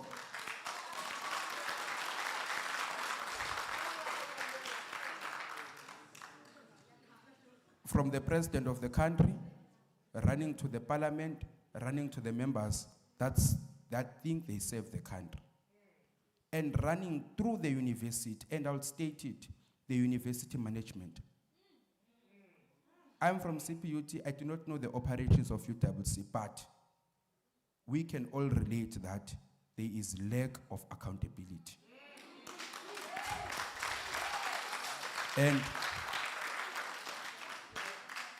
And to this assembly that is being launched today, I would like to advise my fellow colleagues, because they're my colleagues, because I'm also an SRC member, to always remain accountable and to always remember that they were not elected by themselves, but student and the student populace saw them fit and they were elected. To the most important thing that is happening, I wish every student parliament that is going to be there, assembly that's going to be there, advocate for free education. It is the number one issue that we are all supposed to look at. And you should never turn a blank eye on it. And in all the institutions and all the current issues that we are looking at, we are noting that the resolutions of fees must fall are being turned upon. We are all seeing that whatever was said by our fellow comrades, by our fellow predecessors, are being turned. And you are looking and you are noting. And you want to caution the rest of the universities, the country at wide, that it should not come to push and turns that we fight for free education. Because it is what we are all wanting, and it is what we are all needing. The last thing that I want to say is, we have noted that certificates are not being released. Our qualifications are not being released due to this very same issue of funding. Why would we say we want free education while you come with the process of blocking the free education that we need? So I hope this student assembly can hold SRC accountable, can hold the student populace accountable, even the management when it needs to be held accountable, do so. I'll just leave to my Deputy President. Thank you so much.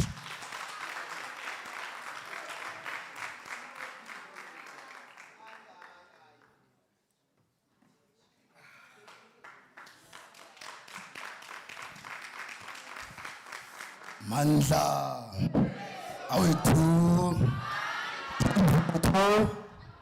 history, Africa, inkululeko. Revolutionary greetings, greetings to the Vice Chancellor, the executive management, the officials of the University of the Western Cape, the SRC members, members of Parliament in particular, and also the student of UWC. My name is Ayabulela Mbiza, a Deputy President of the Central SRC at the Cape Peninsula University of Technology. I always say I'm the second student of 38,000 students.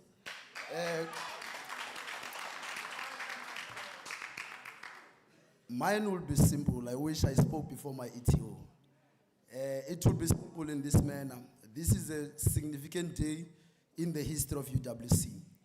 This is a great initiative in making sure that across the country, we revive student activism. We revive politics within our campuses.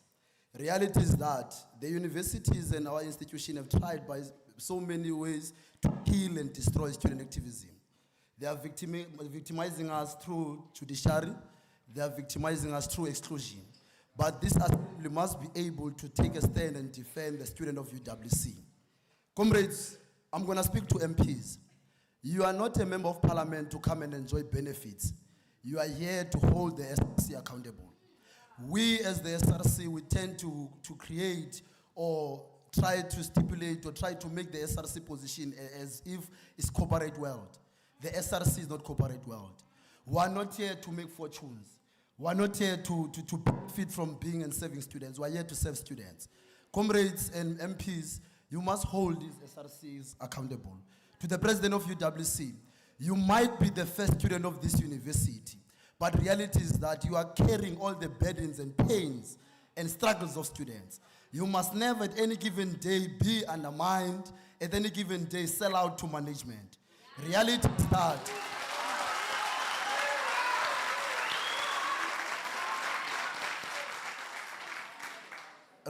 is that management across the institution of higher learning, they are there to capture us. They can give us money. I understand I can't afford 2 million. When given 2 million, I would be tempted, but you must always think about the parents of that kid that will be selling out. I'm speaking to my colleagues. Our primary role and primary aim is to defend students. You must at all costs and every day defend students of UWC. I'm not saying don't eat and don't drink tea. Drink tea, but engage. Drink tea and defend students. Comrades, I'm not going to be long. I'm just pleading and praying that members of parliament won't sleep in parliament. Members of parliament will hold the SRC accountable. Comrades, we are not here to also wear blazers and enjoy and be like them. You are here to hold them accountable. You must not look like them. You must not behave like them. You are here to hold them accountable. And also, all the UWC students who are watching live and those who are at residencies, they are depending on you. They are depending on the SRC. If the SRC is not doing its job, it's your job to make sure that they are doing it. If this SRC of UWC is going to fail and we hear reports that the president sold out, that will then mean that this parliament, this assembly has failed. You are an advisory body, you must hold them accountable. Amanda.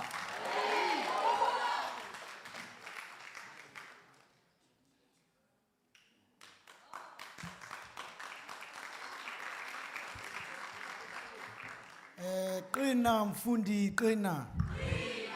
Pata mfundi pata.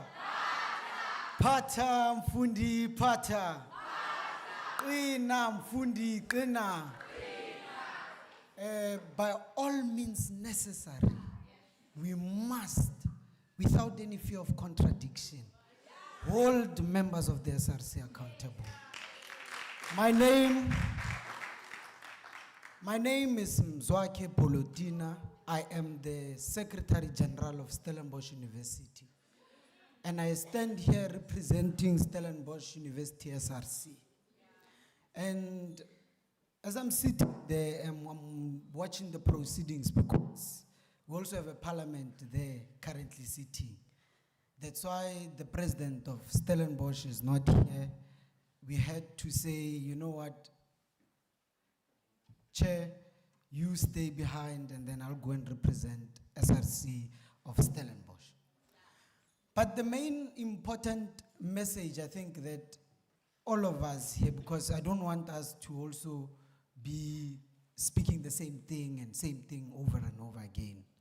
But the central message is that you are here to hold us now, UWC, SRC, accountable.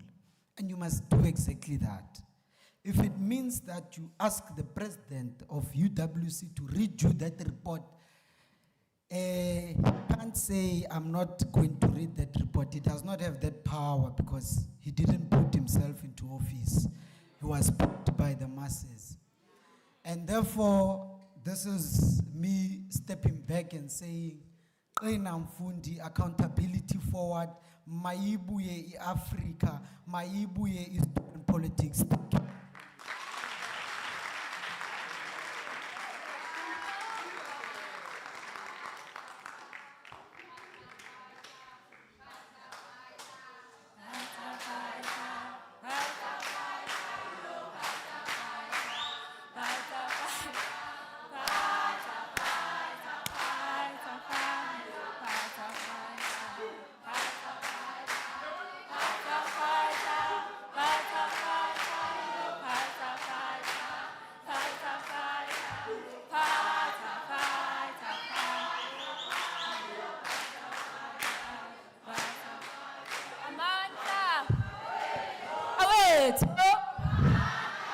Thank you very much for that warm welcome.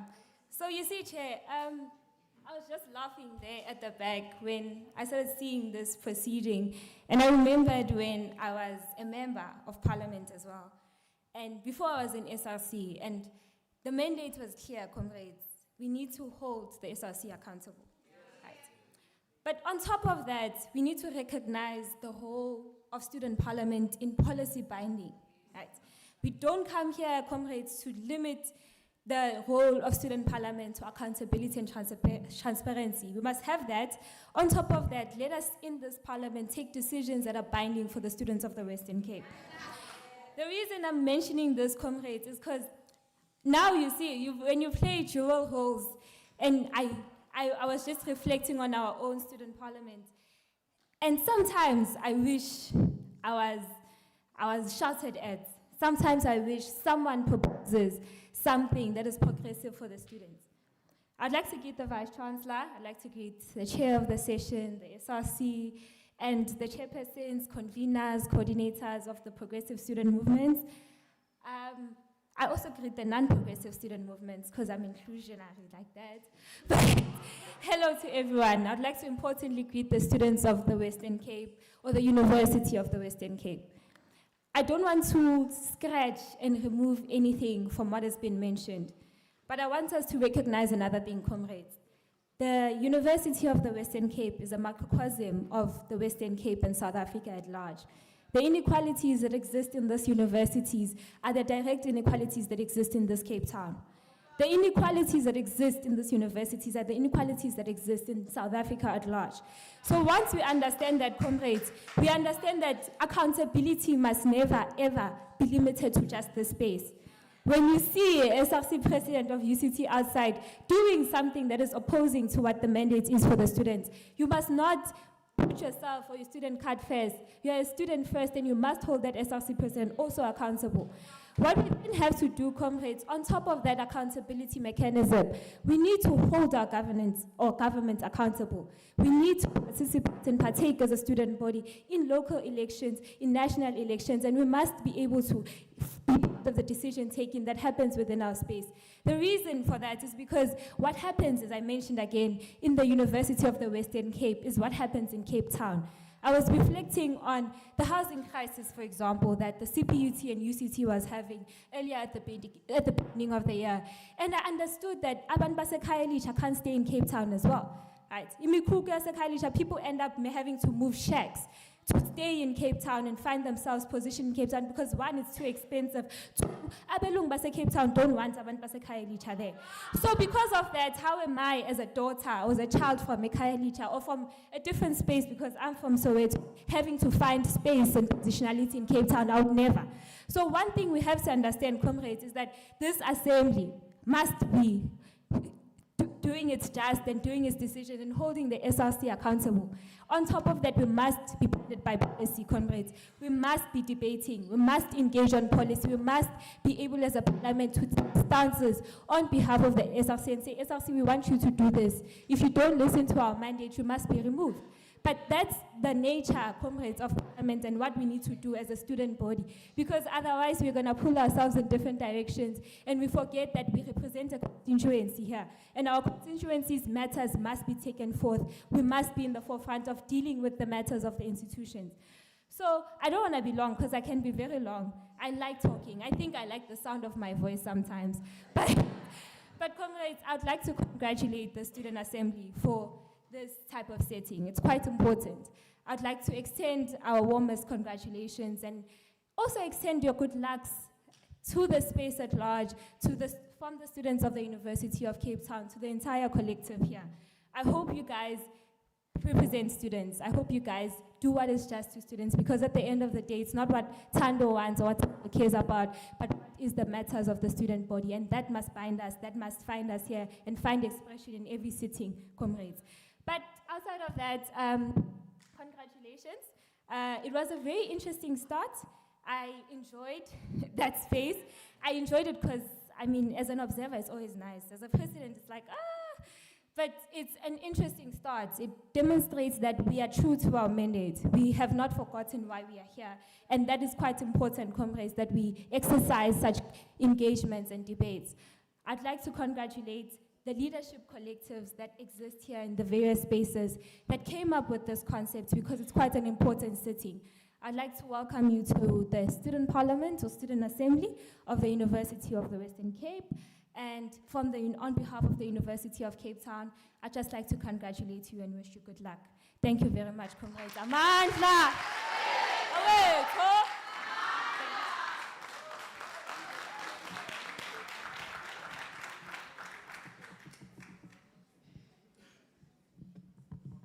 Thank you so much for those messages of support. And the running theme remains accountability. We are so thankful that this is being etched in us, and I believe that we will take the message seriously. We are now moving. We've lost time, so I would like to ask that we have the UWC Creative Choir take us out to dinner, meaning that item should be leading us out or ushering us out into dinner instead of it coming here. I hope it's okay by you. It's a plea that we also move it a bit. I would like us to now conclude our addresses of the day, because that will also move us further down into our agenda, and we would have made very good progress. Mr. McIntosh Kasembe, President of the UWC SRC, the stage is yours.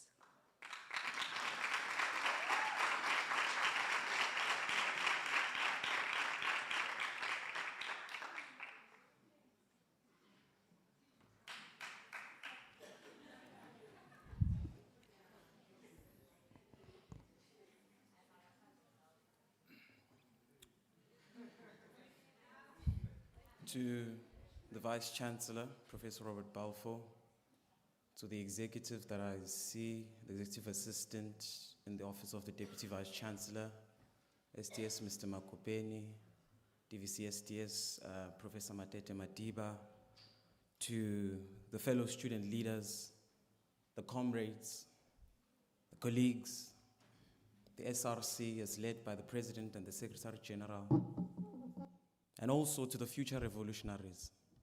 Good evening. I rise today with, I think, both pride and a profound responsibility. For we are gathered here not merely to witness history, but I think that we are gathered here to make it. This moment, this very first sitting of the University of the Western Cape Student Assembly is more than just procedural, I think. It is more than just ceremonial. It is, without exaggeration, foundational. It is the brick and the mortar of a new chapter in our democratic and activist journey. I want to begin by reminding us of a story from 1994. The year when the first post-apartheid National Assembly of the Republic of South Africa was convened. It was a spring of hope where black, coloreds, Indians, and white members of parliament stood shoulder to shoulder in a chamber that once excluded most of them. There were those like Musia Lekota, there were members like Cheryl Carolus and Ahmed Katratha, once jailed and once exiled, now sitting in parliament not as guests, but as governors. They were not perfect, but they were definitely present. And that presence changed the moral architecture of our country. What they did in Cape Town is what we are doing right here in Belleville. This assembly is our parliament. It is our moral architecture. It is and must always be a space where the dreams of students are defended, they are interrogated, pursued with an ideological clarity and fearless urgency. This parliament must be a school of thought, a factory of ideas, and definitely, yes, I do agree, a chamber of accountability. It must be a place where I think no SRC member must be comfortable. No policy can go unscrutinized, and no student can be invisible. Chair, the formation of this assembly is not a favor of governance. It's a necessity for justice. You know, for too long, I think student governance in many institutions, including ours, has operated in silos.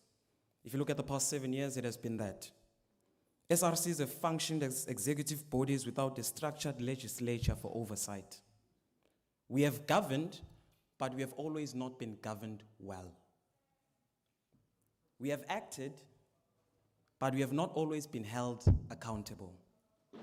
That has changed right here today, and I think that deserves a huge round of applause.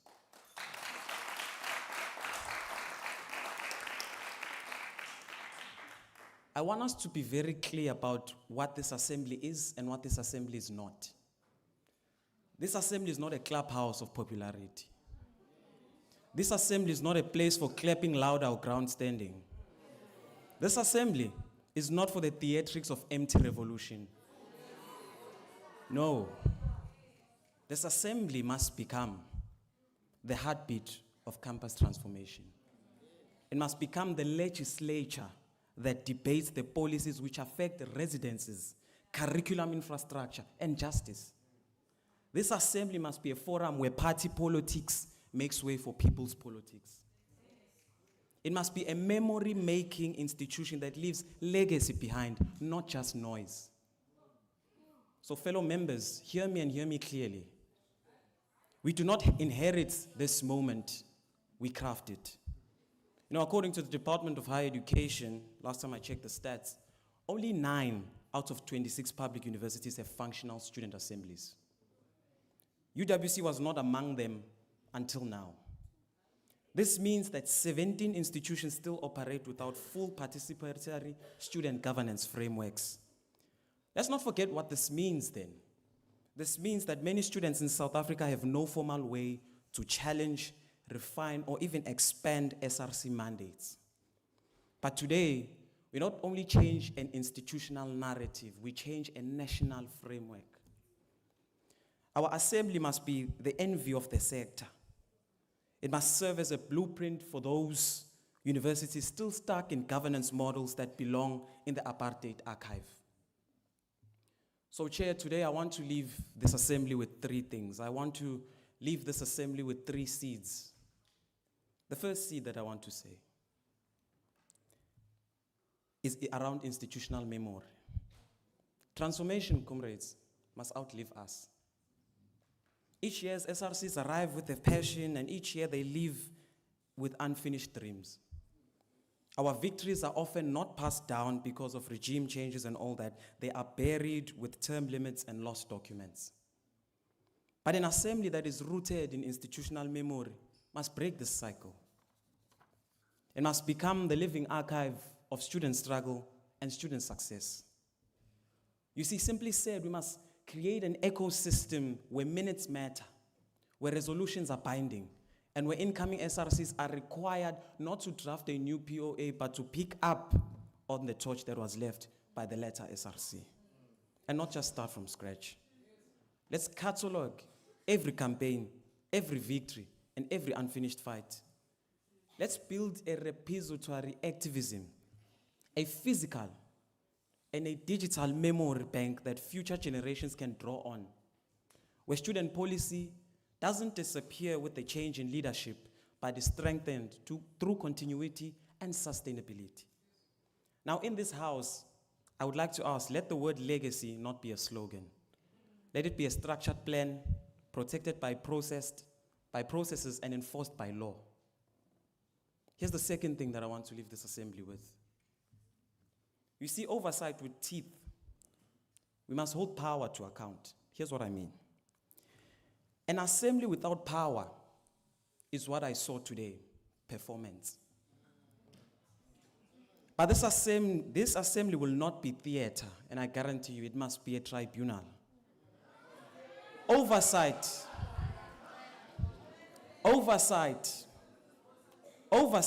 with teeth means interrogating not just the SRC, but every structure, every policy, and every process that affects student life. Let us build committees with the authority to, among many other things, summon the SRC to give quarterly reports in writing and on record. Host public hearings on the dysfunction of NSFAS. Host debate sessions as members of parliament. Investigate the housing delays by residential services and demand timelines for infrastructure upgrades. We must audit the transparency of student funds, bursary allocations, and campus security policies. And when those we summon fall short, let us have the courage to call them out. And I commend this assembly for doing that today, regardless of friendship or even faction. You see, true activism does not protect power, it scrutinizes it. In this assembly, no office bearer, no administrator, no decision maker will be above questioning. We will be fair, but we will also be fearless. And yes, we will even hold ourselves accountable. Because a parliament, and hear me out, a parliament that cannot self-correct becomes a parody of power. Here's the third and the final thing that I want to leave you with. You see, there's this narrative to think that when you are loud and noisy, you are revolutionary. It's not, it's anti-revolutionary.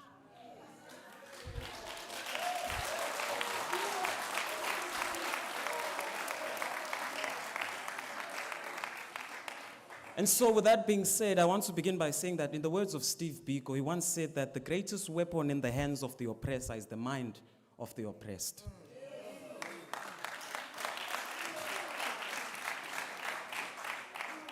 So this assembly cannot afford to be ideologically hollow. And sometimes you see this because someone that does not have an ideological clarity and an understanding shades themselves through noise. And we think that they are revolutionary.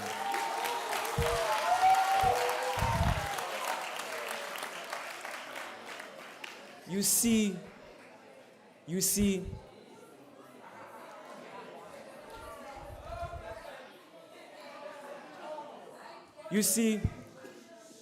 we do not gather here to shout at one another. We gather here to outthink the systems that marginalize us. Ideological clarity means that we are grounded in our theory, in history, and in the lived experiences of the students that we represent. It means our debates must go beyond party caucuses. Our policies must be researched. Our resolutions must be practical and implementable. Our campaigns must be underpinned by analysis, not anecdote. So let us build an assembly where every member knows their constituency, but importantly, knows their ideology. Political education sessions are institutionalized, not as events, but as habits of leadership. You see, when we say free education, let's do so not as rhetoric, but with cost models, with frameworks, and with timelines. When we critique institutional racism, let's do so backed by data, not just emotion. So let this assembly sharpen minds. Let it be a political school for many of us.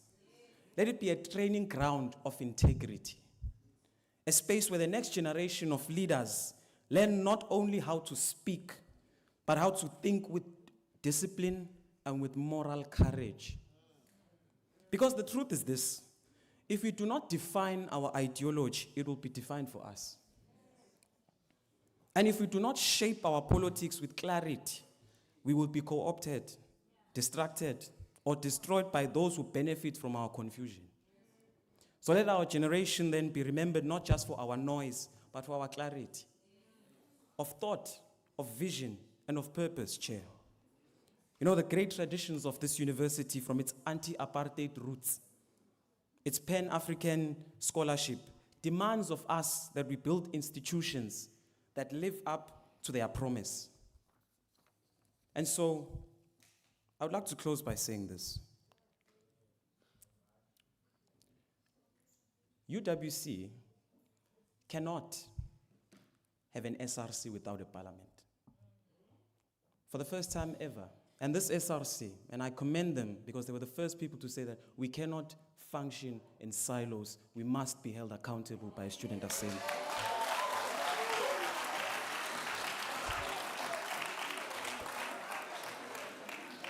And so, we cannot cry free education on social media yet fail to build policy capacity in our own assembly.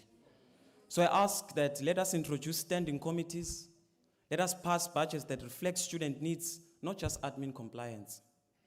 Let us produce annual reviews of the SRC performance made available not only to this assembly, but to each and every student of this university.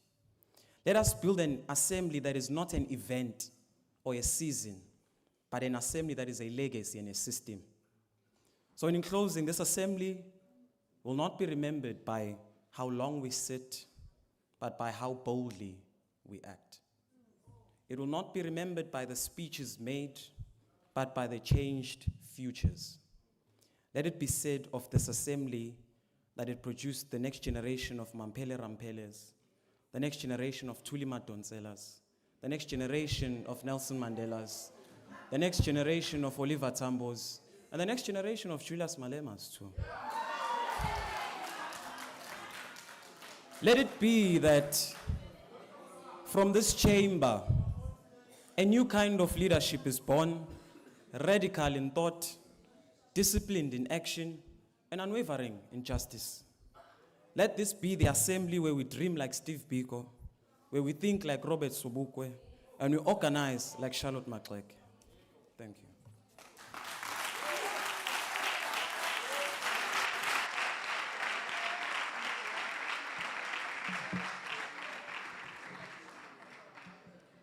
Thank you so much, Mr. President. For those who are tempted to lose hope that UWC will move away and lose its position to hold on to the tradition of being the intellectual home of the left, I think when you listen to the proceedings tonight, you should regain new hope. And by tradition here, we do not mean something that is old and stale. Tradition here refers to intellectual practice. When I listen to what has happened and when I witness what has happened here tonight, I am encouraged that UWC will be able to claim that place where it belongs, to be the intellectual home of the left. Not the home of the left, but the intellectual home of the left. And I am encouraged to hear that, this assembly that is being inaugurated tonight is going to be a platform where this honing of being the home of the intellectual left is going to happen.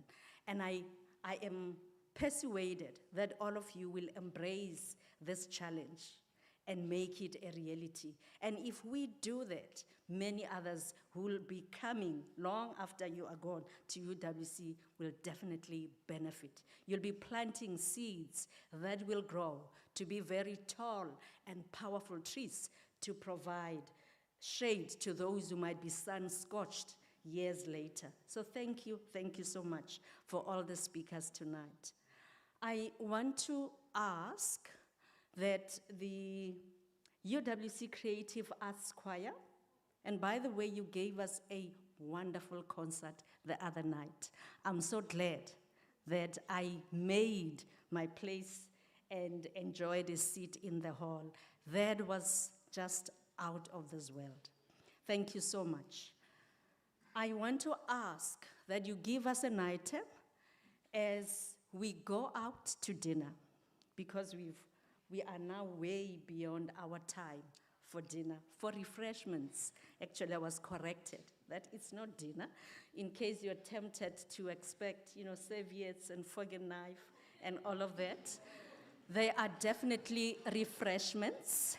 So we are going to have the refreshments, and as we do that, I believe that we will be able to carve out the remaining part of the evening and make sure that we do not lose opportunities to solidify what we are trying to do tonight. We cannot afford to botch the plan, and as we will be going out to refreshments, we should come back with minds that are even more determined than before, with appetites that are sharpened, not just for the refreshments, but sharpened for the democracy that we are talking about. Choir, are you ready for us?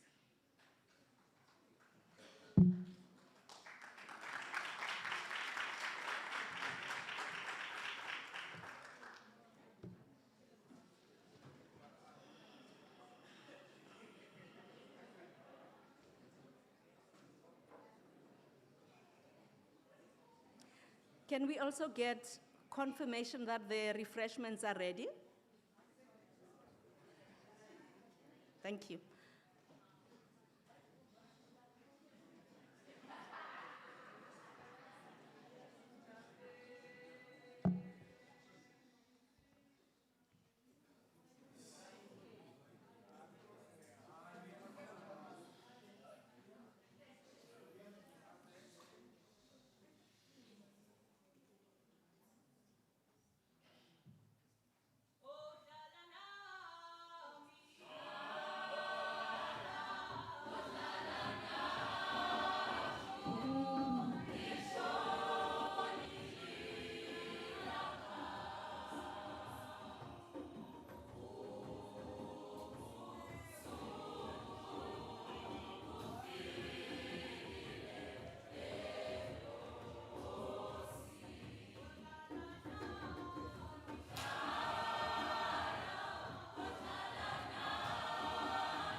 Students.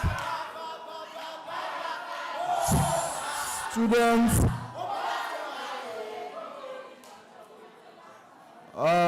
Thank you so much. To those who are seated here and those who are members of the gallery there, if there's still any person, so to say, if I may be correct in accordance with the Constitution, who is supposed to be sworn in as a member of the Student Assembly and is still not inside, that is outside, we kindly request the ushers to advise all those who have been verified to be sworn in today as members of the Assembly to make their presence, or rather make their way into the House. We are about to proceed. I think various speakers have alluded to the issue of time, and I think Prof, as the chair of the session, has alluded to the issue of time. I'm not chairing the session. I was just calling everyone else to come in as someone was just facilitating the process. Prof will continue to chair the session, and where relevant, will be called upon to assist on various items. But more than anything else, as we're proceeding with these proceedings, we kindly respect or kindly request mutual respect and to a greater extent tolerance and patience as well with one another. Thank you so much. Prof, over to you.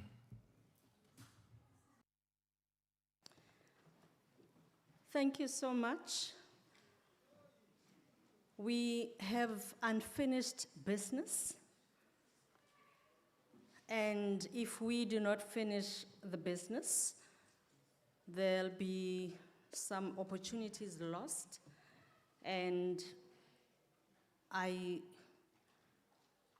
want to be so much persuaded that everyone in this room cannot afford to allow those losses just to happen under their watch. I want to ask you, Advocate, to come back and just clear the process. What is it that we are trying to achieve? We've talked about the A part of the program, and that A part is not complete, so that the B part can complete. So if we do not complete the A part, B is thrown off. But a bigger danger is we are entering the exam session, so it's not like we can convene next week or 2 weeks from here. That is why I'm talking about serious losses of opportunity. I just want to remind you that there were concerns that were raised, but the resounding theme of the evening is accountability. And we are saying we are inaugurating a moment that will allow for organized and recognized ways of making sure that there is accountability. And I've heard from our guests, from internal speakers, alluding to the fact that as much as we are saying the SRC must be held accountable, but it is for all of us, because we are all in terms of where the university is concerned. So this accountability that we are talking about is for all of us. There is no one who is immune. We would like to proceed with the understanding that the next item that we could not cover was the oath taking. So we would like to proceed, make sure that that is ticked, and once that is done, the rest will have to take their course so that we also are able to tick off the second part. I'm worried about the empty seats, but I hope the people who are in the room are those who are supposed to be in the room. So can we propose that we go ahead? Advocate, can you spell out the procedure now?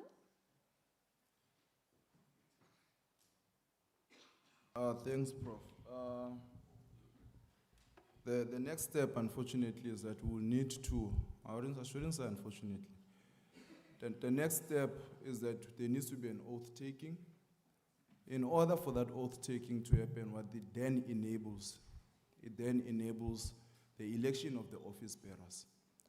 With the office bearers, what that then enables, it enables a situation whereby if members of the assembly are not happy with various things, they're at liberty to pick that and they can be able to raise it up within the student assembly. If various bodies need to account, various bodies can account to the student assembly in accordance with the SGC.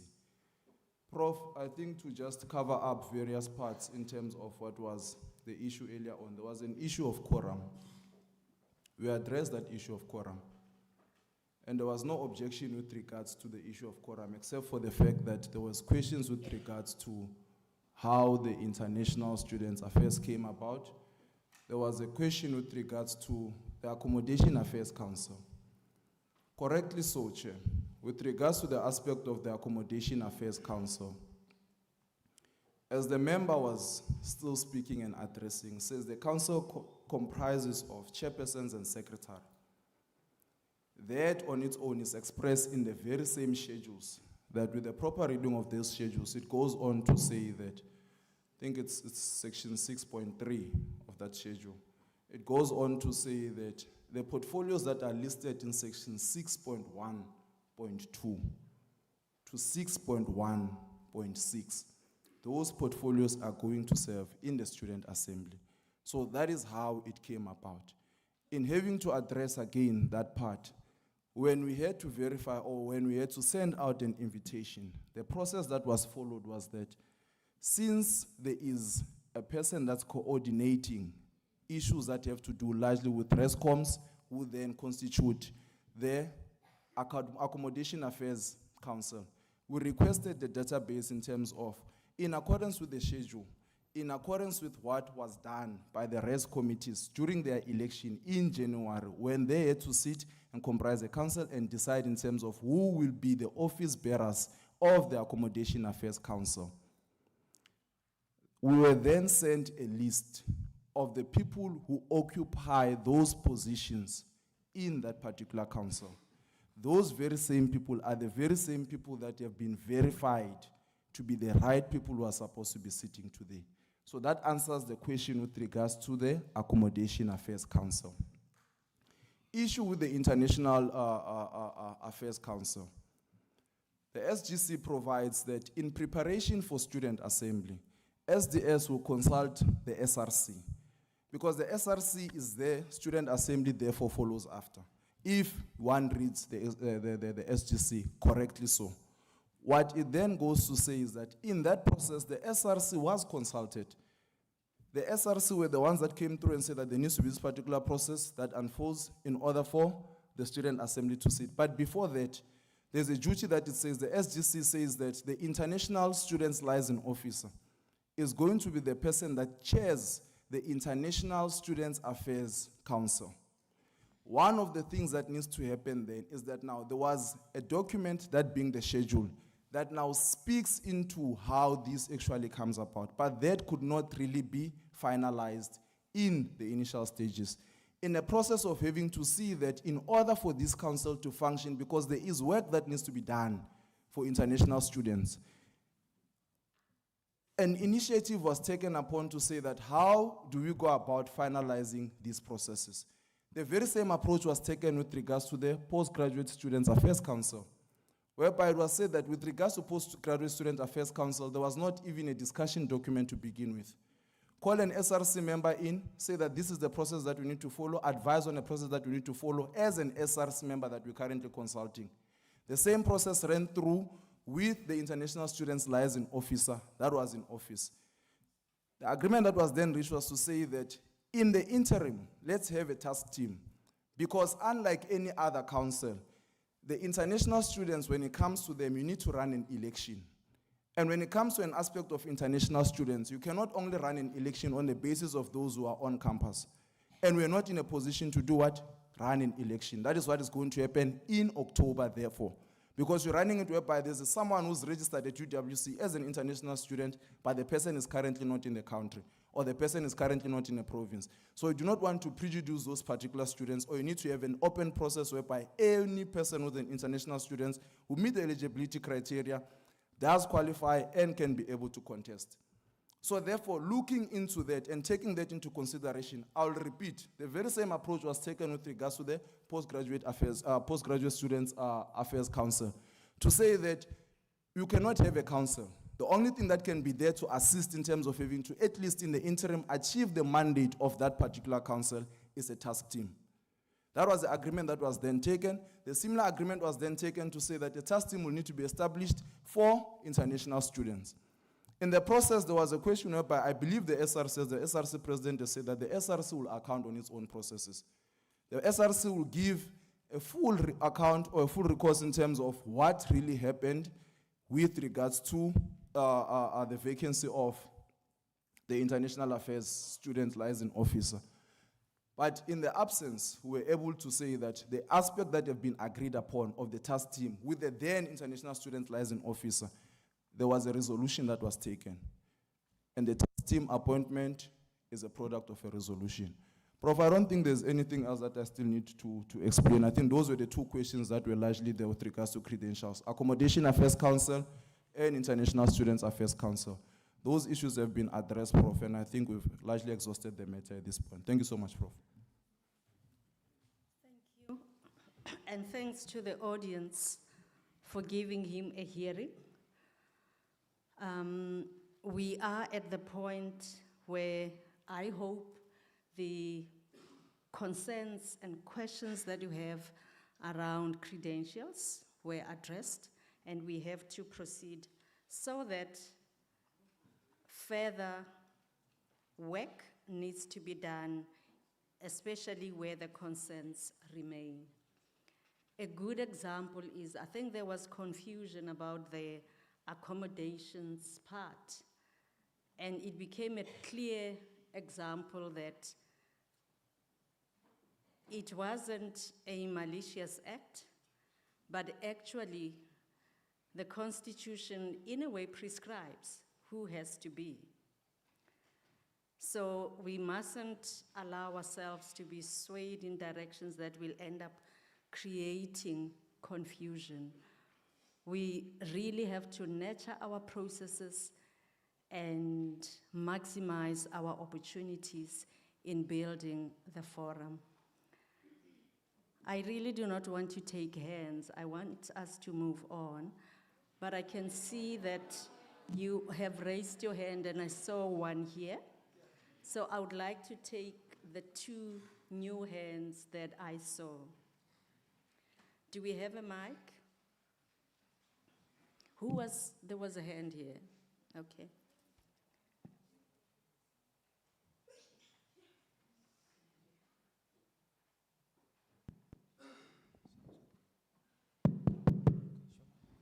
Thank you, Chair. Before we can proceed, there's still a confusion about the Sports Council.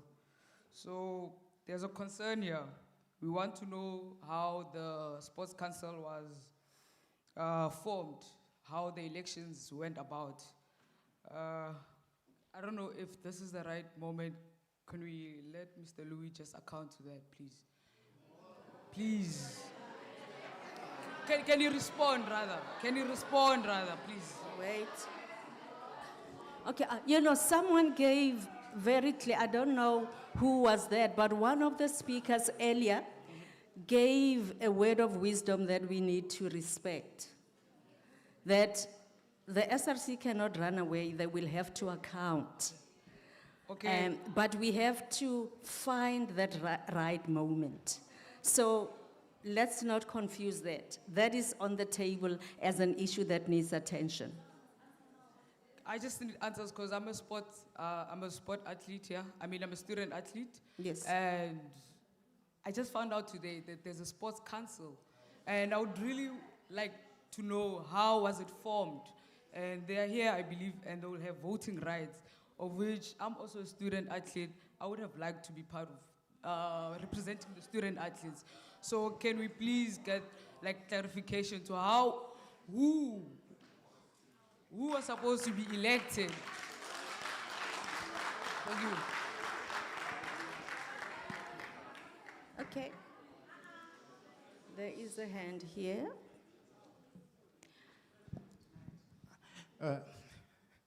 Thank you, Chair. I think, Chair, the issue which we need to address now is finality. We've been addressing the issue of credentials for more than 2 hours, if not 3 now. And we've had objections which are not even significant. So, Chair, if you'd allow us, Chair, can you please move in a way that you allow the House to vote on the credentials, and if we agree with the credentials, we move with the way they are. Thank you. And I appreciate your contribution, because it was, a temptation my way even before we went.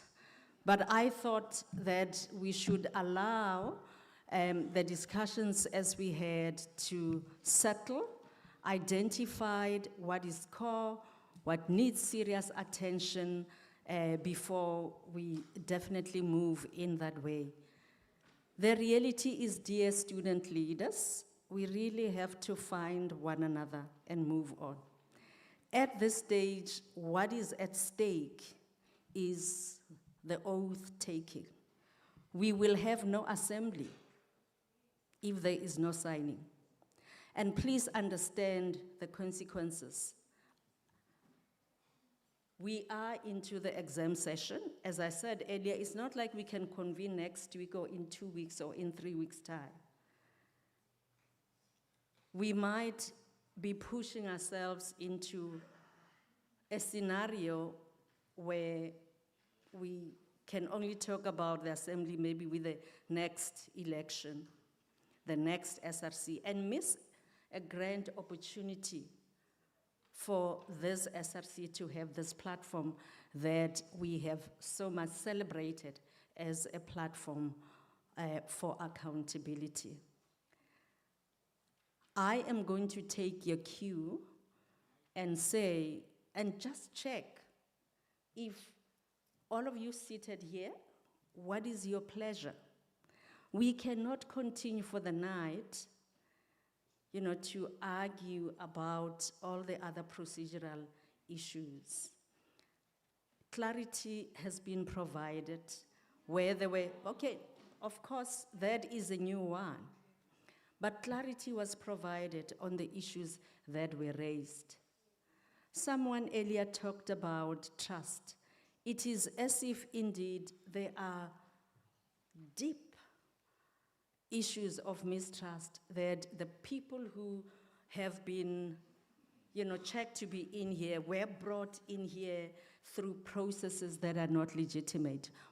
The more I listen to the work that was done before this day could be as it is, the more I become convinced that there was a lot of thinking, and those that had the responsibility took a lot of logical decisions to make sure that we get to this moment. That is why there is talk about task teams in some instances. And we do have the arrangements that are in place. We are going to have to determine whether you are going to end up signing and we are going to end up with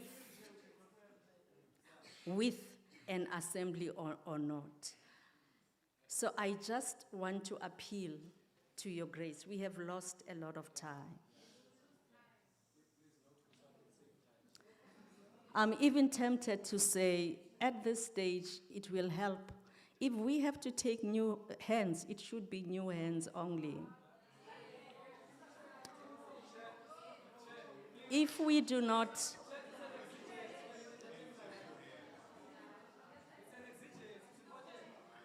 we will end up voting. Maybe that is the best way out. If you do not show grace for the process to continue, we will determine it through a vote, and that will settle the night.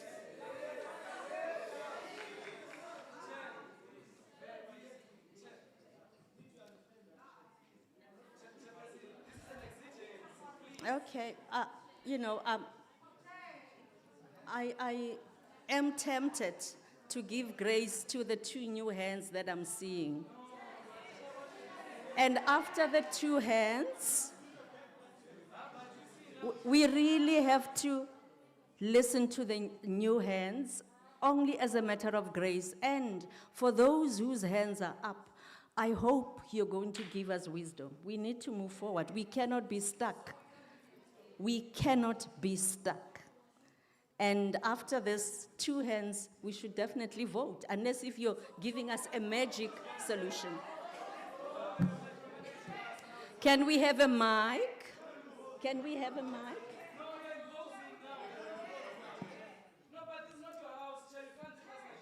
Okay. Ngosi, thank you, Soli. Okay. Come on. Colin, Israel, I think I want to first greet the gathering in the House at large. I want to say the issue here, Chair, is not the issue of accountability as of yet, but it's the question of even the people that we are saying they deserve to be here, and people are having difficulties understanding why they're here. An example is the Council of International, right, Affairs. That council, I think because people are saying everything should be done tomorrow, we will account tomorrow. Therefore, the councils that are in question, which are the sports, the accommodation, and the international affairs, should then hold their status for today. And tomorrow, then they can, wait, sweetheart, wait. Okay. Wait, sweetheart, wait. Okay. Can you give her a hearing? Oh no. Okay, so before I was rudely Can you interrupted, please I give want her to- some respect? Thank She you, is Chair. finishing off. Thank you so much. Chair. So as I was saying, so the councils in question should then hold their status for now, so that when we are saying we'll table tomorrow, when we have continued the process, elected the speaker and everything else, then tomorrow we'll table the issue of councils. So we can sit here and invite, for example,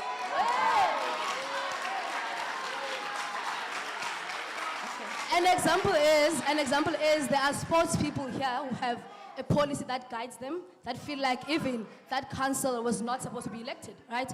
So for us to continue and want to force people to say these are representatives, right now we are dictating to the people and saying these should represent you. They are being questioned. So to allow the process to be fair, we must hold on until they account tomorrow to say, because if UWC was operating in a manner to say you're going to elect one person who's the president, we should have done that last year to say we'll elect one person to be a president, that person can continue electing and filling in the offices. We did not do that, right? And second to that, I also want to say, if that we don't allow that, if we're saying we're going to grant them the same status as everyone here, we might as well give oath to everyone here. So they can always, and again, and also have the say, because also the issue of credentials is also not exactly knowing who is here. Now we're being forced to know these people, and if we're saying so, therefore we must open this, because it's an open session now. We must open to everyone to speak and also sign an oath to say, tomorrow then, we'll allow who will say who's supposed to be here. That's the question here. We don't know who's supposed to be here. That's the issue. And also, lastly, Chair, another one was raised by a speaker here to say, again, when it comes to international affairs, the question again is not who is sitting there. It's even the office itself, right? To say there was a person who contested along with someone from PASMA. They contested. We can't say now we're going to wait for next elections. There were elections last year, they contested. And as per contestation and election, and yes, they lost. They had 32, others had 33. That's fine, that was amazing. After that, that person was not supposed to, did not even fulfill or show up for duty, right? Now, what was supposed to happen was, PASMA was supposed to be informed that there is no one, it is vacant. For all we know, that office is vacant. So now, and if they resigned, we don't even know when. So even that office, for as long as we know PASMA, as much as PASMA knows, that office is vacant. So we can't allow those people to sign. They're no difference to anyone who's sitting there. Okay.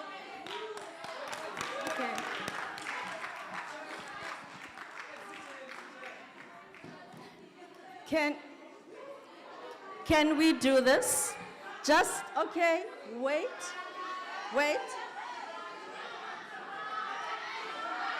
Get the mic.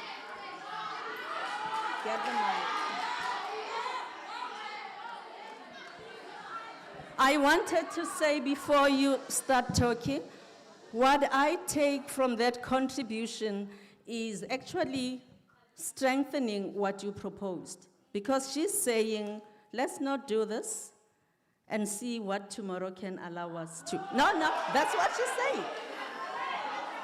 Okay. Wait.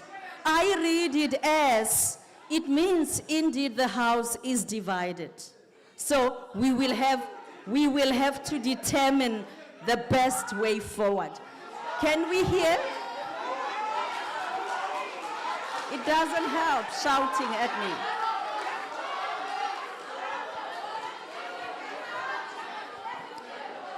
Can we give this leader a chance? Yes, sir.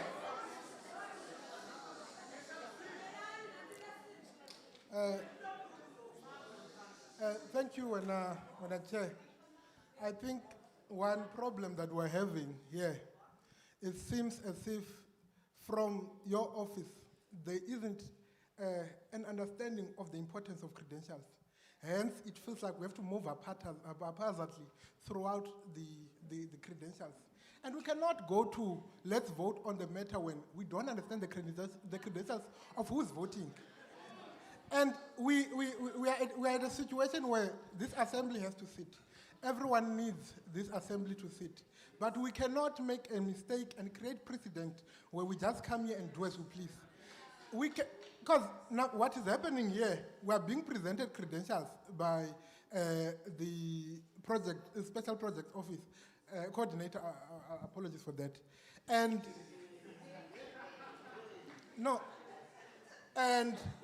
these credentials are providing unnecessary inference, particularly because there's so much loss in translation by over-summarizing information. I am speaking both as an SRC member and also as a member of an organization. As an SRC member, I know very much that the Office of International has not set any SRC meeting. Right?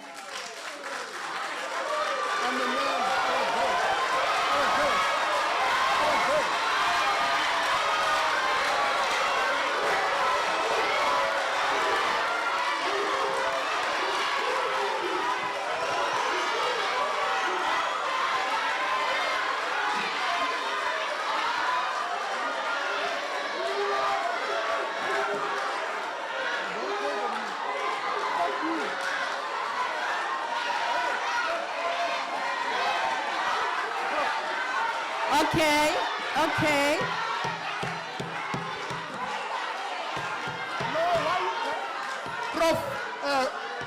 Prof.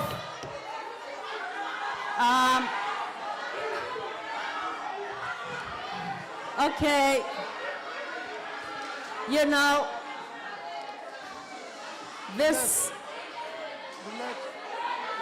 type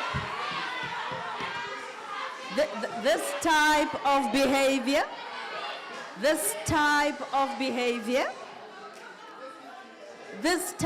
behavior, is not going to help you in any way.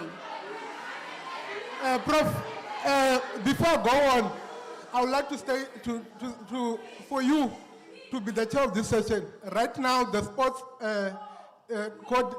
officer just told me, fuck you. I will repeat that. Right now.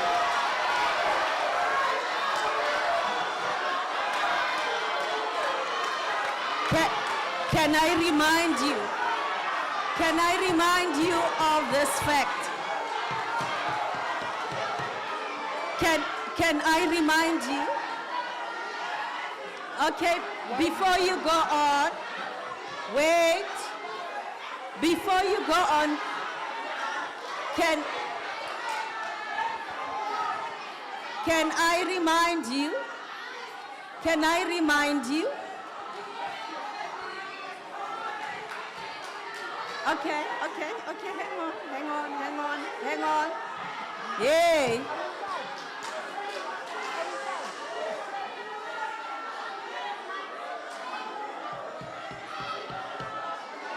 Can I just confirm? Can I remind all of you that this university has student disciplinary rules? And there is none of you who is above those rules. As much as we are talking accountability, do not miss the point that whatever behavior and what you say and how you say it here matters. Because there are disciplinary rules. This university has a moral code. And do not lead yourself into that place where instead of remembering the inaugural day like this one, your memory of it will be the consequences of what has to follow. And I'm very serious about that. So even this shouting borders on that side. So can we please carve a way forward?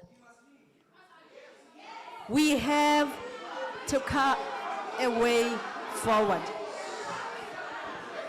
Okay, that's fair. You see, I just want to check, and on this one I'm going to be clear. Wait. Can we just get witnesses? Are you sure that you had him? The people around.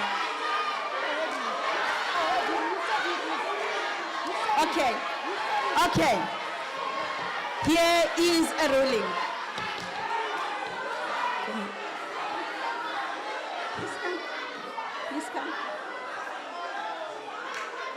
Please come.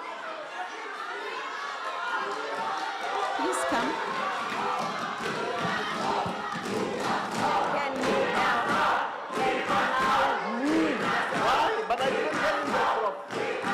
I told him he mustn't lie. That's what I said, because he wasn't in the meeting. Nobody said, why would I tell him that?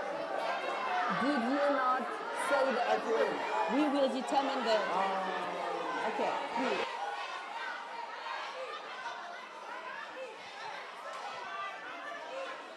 That's my request. I'm now humbly requesting you. So if I must leave, then he must also leave. Is that not fair? Who? The guy that's accusing me of swearing at me.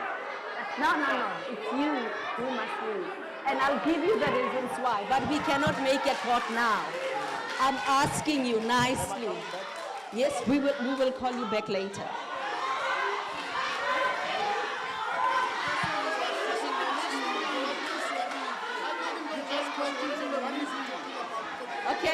Okay, we are dealing with an allegation. We are dealing with an allegation, and I want us to give this a fair attention. But we cannot do it in this setting. I am humbly asking that he gets out for a minute. That's my request. What's an allegation? We will definitely attend to it. So when am I coming back? We will let you know. We will let you know.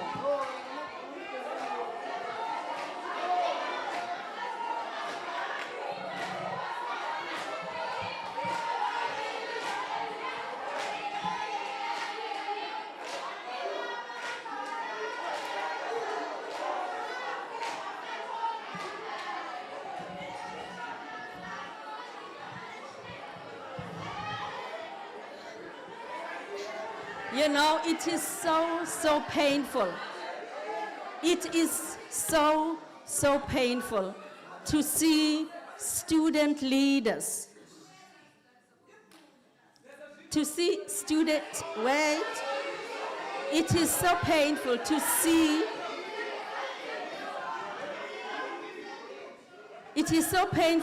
student leaders. Soli, please. How different? Okay.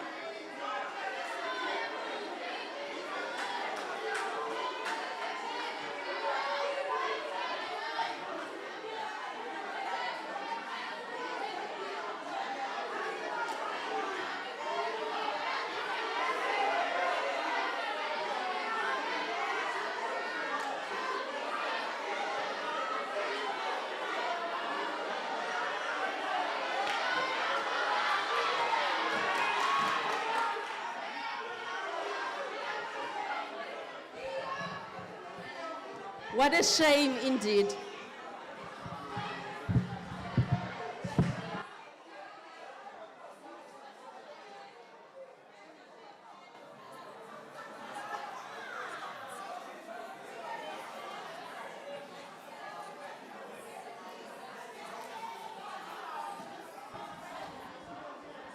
You know, you are giving me no choice. You are giving me no choice to take it to the last scenario, the last option. And I wonder if that is what you really want. We cannot sit here howling at each other. If you want to hear what I was saying to him, I have humbly so asked him to leave the room.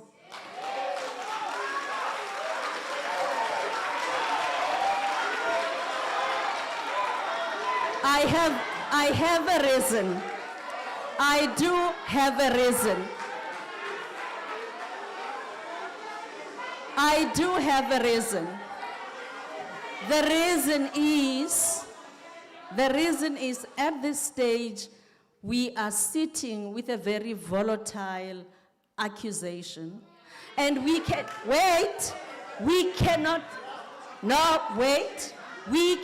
use this setting, we cannot use this setting to settle this part. So my humble request, and I'm still putting it as a humble request, is that you please excuse us for a while. I am humbly begging. I'm asking you.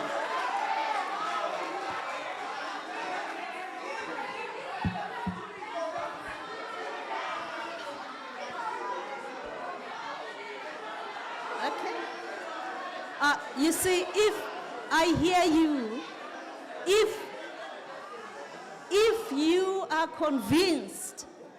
are convinced that I'm being unfair to him, you have recourse. But let's not stop the proceedings just because of this. I'm still asking you humbly so.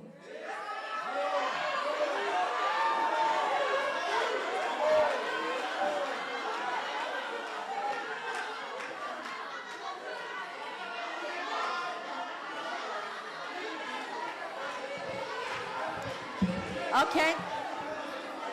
Okay. You're shouting at me.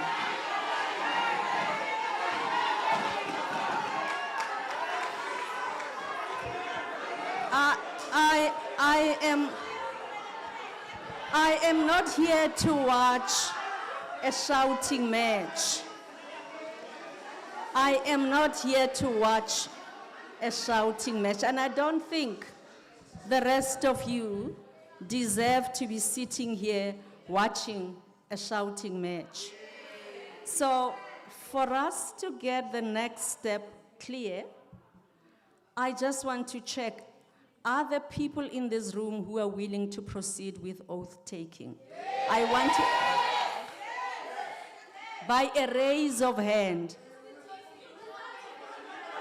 By a raise of hand.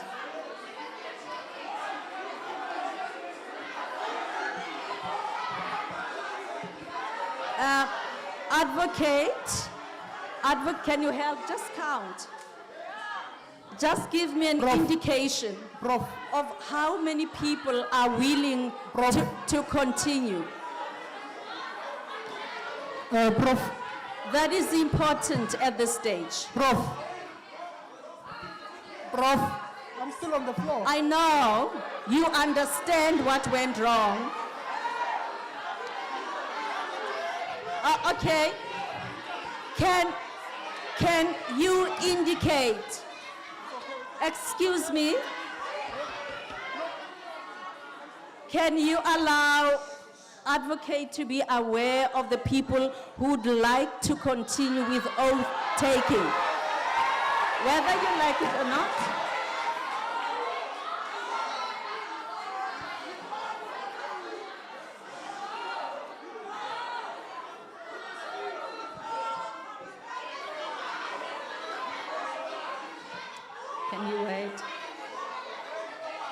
We don't have to count the hand.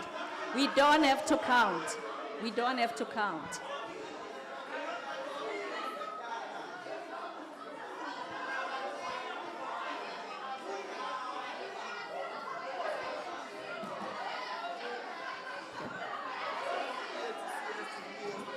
Okay, no. Okay. Yeah. Let's just get this number. Are you done? You have the number.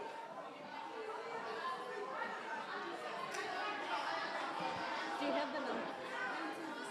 Yeah. And then this side?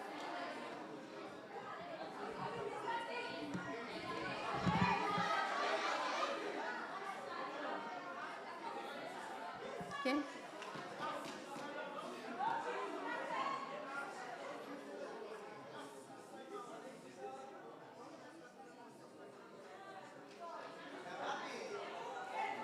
Tw- 24 plus?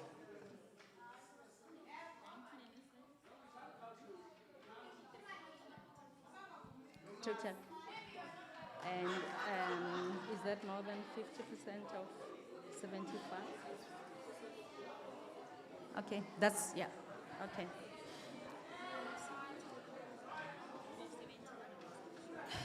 Okay, 43.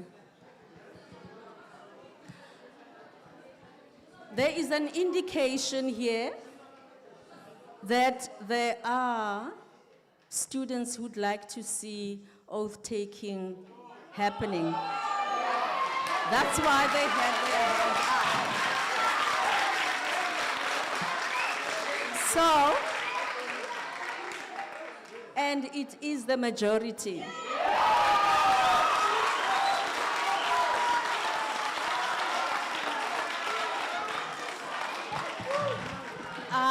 Because of the ruling that I made, in the number that they gave to me, which is 43. Prof, I'm still on the floor and Yes. you're talking. I'm still on the floor. Wait. Guys, You, okay. Please don't.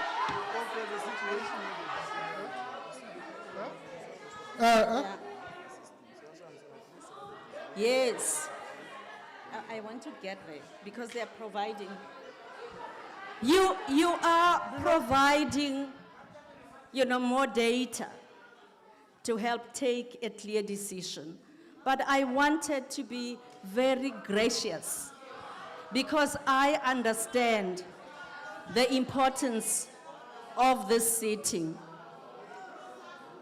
You have to be patient because you understand why we are here. Okay?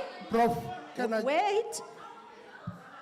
I had to call for that voting, and I wanted to report back to you. The number that I got is 43 of the hands that were up, and it doesn't make a difference, but I think it's a matter of principle. I will take it that it is 42 people who voted, because I have asked you, gently so, to allow us this moment.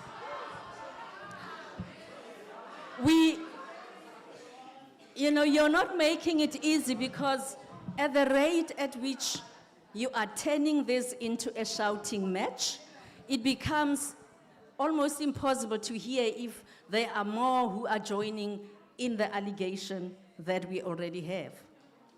So I suspect that we'll end up with more. And I just want to remind you again, as a university, we are governed by rules. So we do have rules, even for discipline. Can you conclude what you were saying? Thank you, Prof. I think, before we go forward, there's a need to highlight fact of the matter. We can always disagree in all levels, but there is no need yotukisan, and that is a fact. Highlighting the fact that the sports officer said this was not a need to cause some sort of confusion. It's highlighting the point of what has transpired when a prof, And it's very much disheartening that the room took the direction. Prof, I'm going back to the fact that you went on to run parallel processes while I'm still talking, to allow people to go vote. As the chairperson of the session, while we're still talking matters that addresses credentials, credentials speaks to who can vote and who cannot vote. But you went on and allowed people to vote using your power. But it's questionable, Prof, when we're addressing credentials, but because there's commotion in the room, I understand the frustration from the commotion, but you have to allow processes to go through. When we get to the point of credentials, and everyone here is satisfied with the credentials, they are adopted, we can go forward and vote. We are not here to play. We want this student assembly to sit, but there's a need for formal processes to be followed. And I'm saying it particularly because I know that an organization came to your office to question the issue of international, because the organization had previously wrote an email to your office. And the email was written very early in the year to follow the matters that are clearly stated in the Student Governance Constitution. But that was not followed from your office, Prof. And it's not even a fault of a organization that is sitting here. It is the fault of the office that decided that we are not going to follow the SGC for this matter. But whereas we're also in a situation where there's been previously a resignation within the SRC, you decided that we're going to follow the SGC. At this point, it is very much worrying, Prof, that we're going to sit here and vote, but there's so many discrepancies on how we even came here. And I was addressing the issue that was summarized by our advocate there. There was discussion both in the offices of international and both in the offices of the postgraduate. Fortunately enough, I'm that office. There were discussions that ran from Jan 1 with your office and then with the SRC. By the time the international office was elected, there wasn't anyone occupying office. And therefore, it's not a question of these people that are here. It's a question of who is doing the election and on behalf of who. Who knows the nitty-gritties of that office? We very much understand, because myself, I have a task team in my office. We understand very well that there's a need for task teams, particularly because we have a very new student governance constitution. But there is a need of understanding of how this task team came about. We'll talk as Ninda, but right now, let's address e-credentials, even if we exhaust the whole night. Relax on.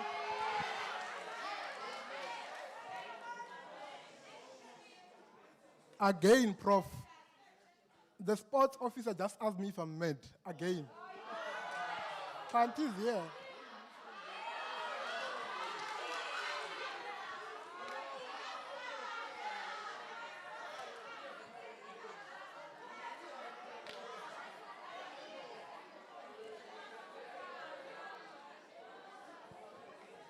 Prof, the consistent questioning of processes is not to frustrate the sitting. It's to make sure that when the sitting happens, we are not found wanting. Hence, the consistent questioning of credentials.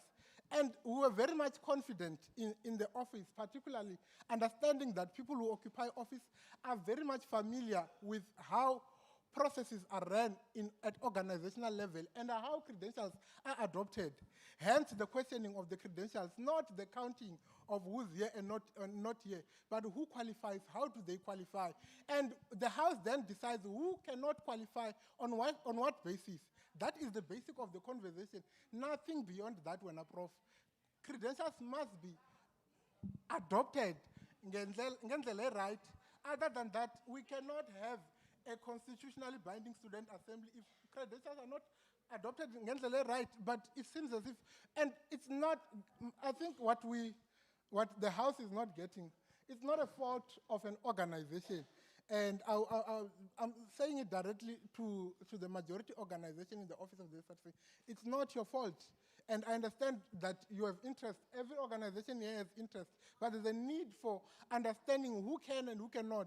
And once we've understood that part, we're going to run smoothly. Thank you.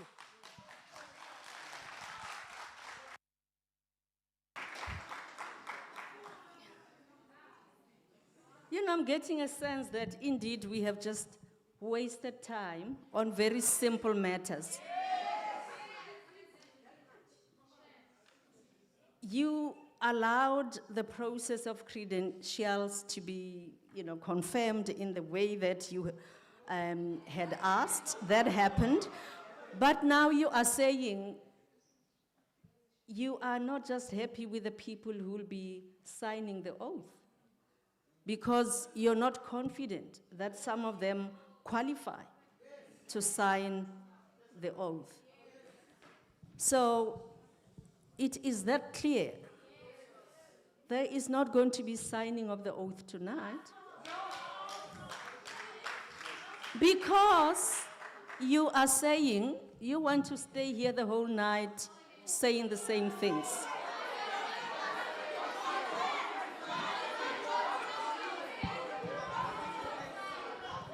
Unless if, and I'm going to check with Mr. Magopeni and advocate, do you have a quick answer around? Okay, it gets complicated, because if you give a quick answer around the international office, you then have to answer the Sports Council. And what is the next one? There was something that you asked. Okay. So there is definitely a list of them. So my understanding is you're not ready to sign the oath. If you are ready, why don't we stand up and do the signing?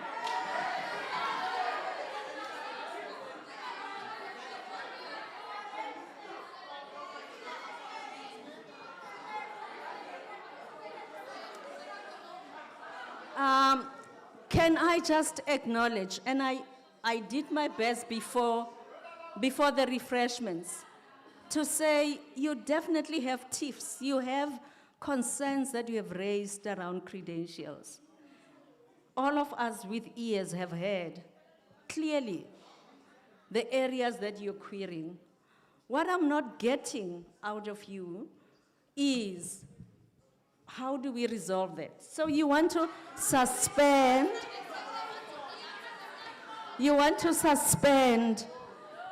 the oath taking, as one of you suggested earlier, and go into tomorrow.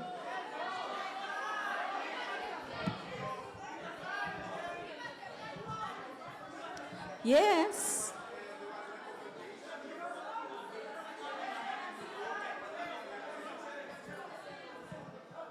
I'm going to be very patient, because, yes, I am going to be very patient, because, as I said, I do not want us to lose opportunities. If we lose, it should really not be because anybody has not tried that hard. I still have confidence in all of you to do what is right. So can I just check again? With the tips that you have, with the concerns that you have raised, are you saying because of them you cannot proceed with oath taking?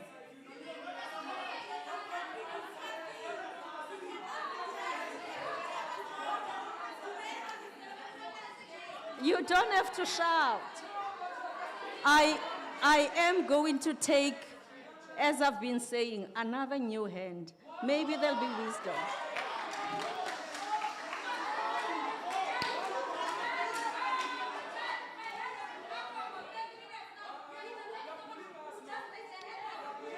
Okay, I will give you.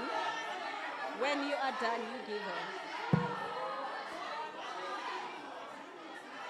No, when he's done, then you give over.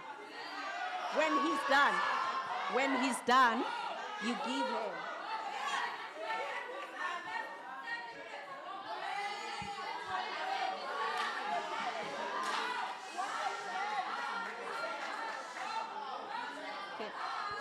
I'll let you finish speaking.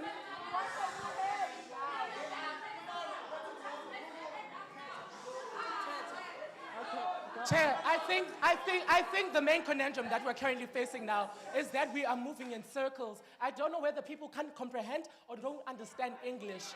And secondly, Chair, I need us to keep the main reason. The main reason why we're here is for us to be integrated, right? And this is a ceremony, not a thingy, accounting session. And I need you as chair to assert your position as chair. Don't let these people bully you in your position. Secondly, I need you guys to go educate yourselves about the Constitution. It's just like you don't educate yourself about the Constitution. You are speaking based on facts. You are speaking based on opinions, not facts.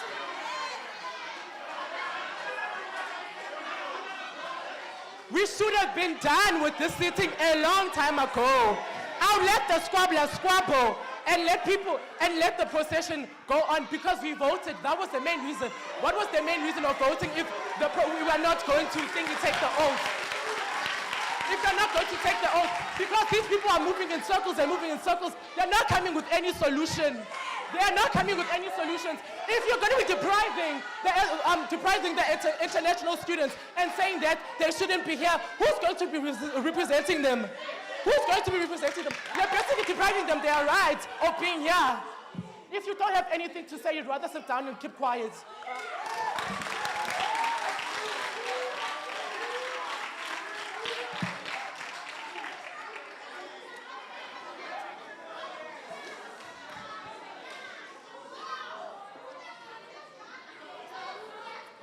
Chair, I just wanted to check if I'm audible. Firstly, Chair, I wanted to be known to you that you are bullying us. We know this. Anyone who goes to this university will know that Prof. Matete Madiba has never been neutral. But for now, you are chairing this house, you should be neutral. But you are not doing that. You are not doing that. For example, that man there, that I don't even know, has just insulted us, telling us that we cannot comprehend. How did we get to varsity when we don't know comprehension?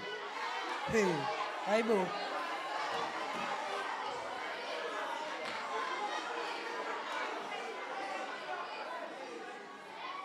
Can you please go on? Also, I need that man to know that being fluent in the language of the colonizer or being able to do twang does not necessarily mean that you are right.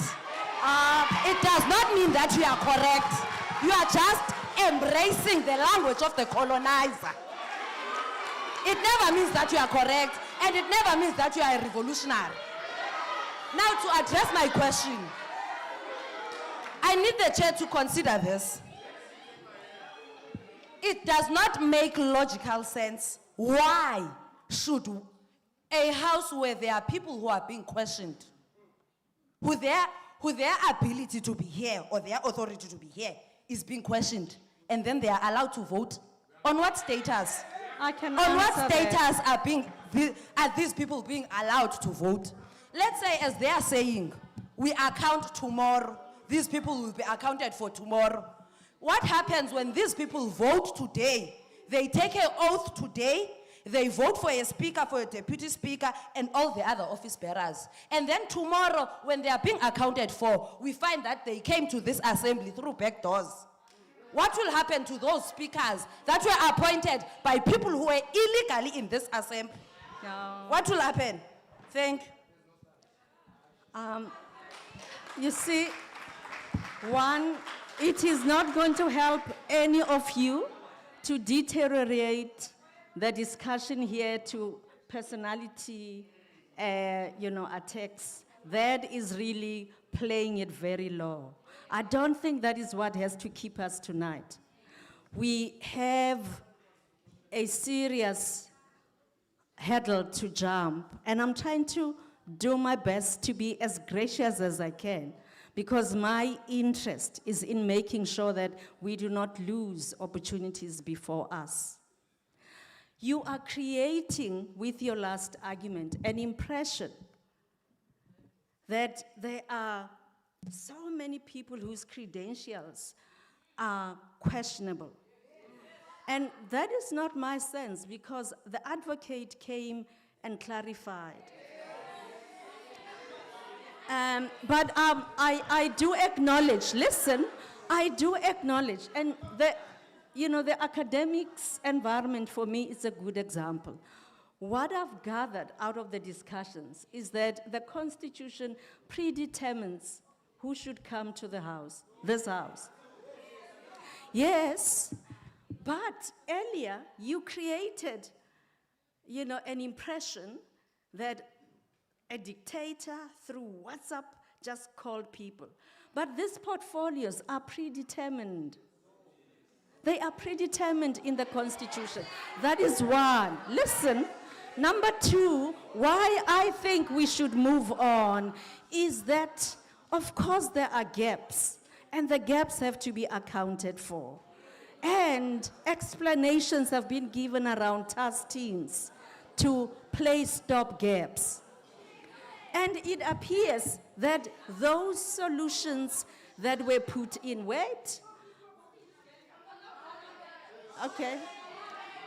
those stop gaps, please. Those stopgap mechanisms were even discussed at a preparatory meeting.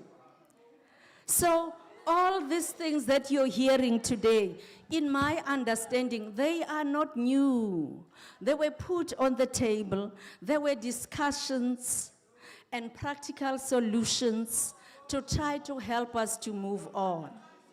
So it appears that indeed there are those who would want us to walk out of this venue tonight without achieving the big, that's the question.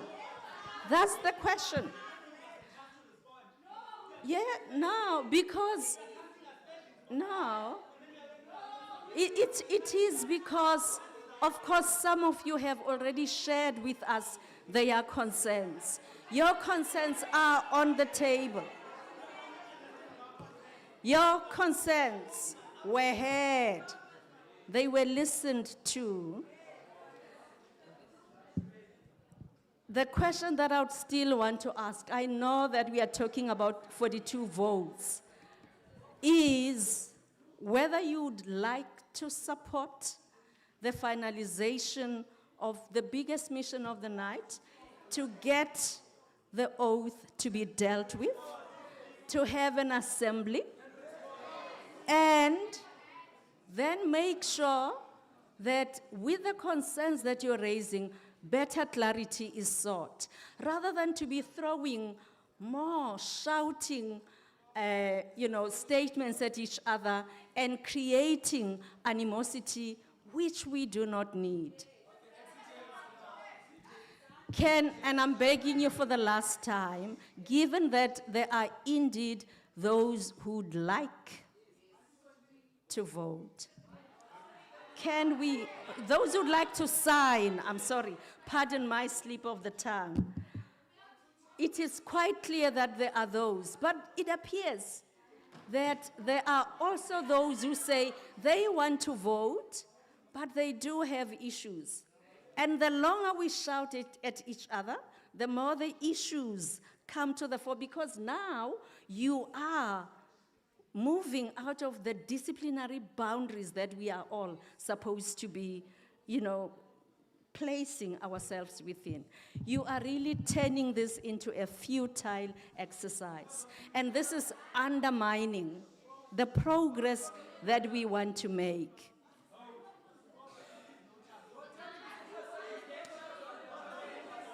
Okay, I do see that we do have those 3 persistent hands. I'm going to throw, yes, a lifeline. I am going to throw a lifeline as I remind you that the student leaders have indicated that they want to sign. So we are definitely going to do the oath, but I want to show an olive branch. Can we just have each one of you for 30 seconds say their say, and we close it. If you don't want to say anything, it's okay, we move on. Okay, can we start with you? My 30 seconds starts only when they have all kept quiet. And before they do, Prof, you are bullying us here. Number one. Number two, you don't have unfettered powers. Number three, there is nothing that empowers you to say that you are not going to note people who are raising their hands for the second or the third time. We are all democratically, well, not democratical, not all of us, but some of us here are eligible to be here. We qualify to be here. So your conduct is very wrong, Chair. You are dictating to this process, you are imposing. Number one, Louis was supposed to have been out a very long time ago. You allowed him to vote. Yet you said to him, you even begged him. You are begging a person who has been alleged to have sworn at another member. You begged him to leave. He refused to leave. And you never ruled on that. You allowed him to vote. That's the first irregularity that you have made. You did not hear me when I said... No. Other than you bullying us here. Number Do two... not mislead yourself. Number two, you are misleading us, yourself. You are misleading us. Because I'm telling you that you are not happy with your conduct. How do you force us into a vote? Yet you are saying that you have preliminary points that you wish to raise. But you see this, look at this thing, look at this thing. Look at this thing. Look. Are you done? Can we move on? What do you mean I'm done? These people are talking. They are talking. You will have to rule. You can't rule on even this house. You are not fit to lead us here. Because you can't even call your house into order. Can we move on? We can't move. I'm still speaking. Call the house into order. They are talking. They are using my 30 seconds. Call them into order, Chair. I'm asking you now. You can't rule on that. You can't call people into order. The only thing you know is to be biased, is to vote, is to move in favor of this SRC that you are protecting so much. And number three, the only thing you are doing is to bully us, is to silence us. You are noting other people while you're talking. Lou, we swore at another member here. You never called him out. You said he must leave. He is still here and he voted. I'm surprised you can talk, Gancho, because I've never heard you talk anyway. So, Chair, we will need you to rule. We will need you to rule. This SRC can't be. This SRC, you see, they're talking.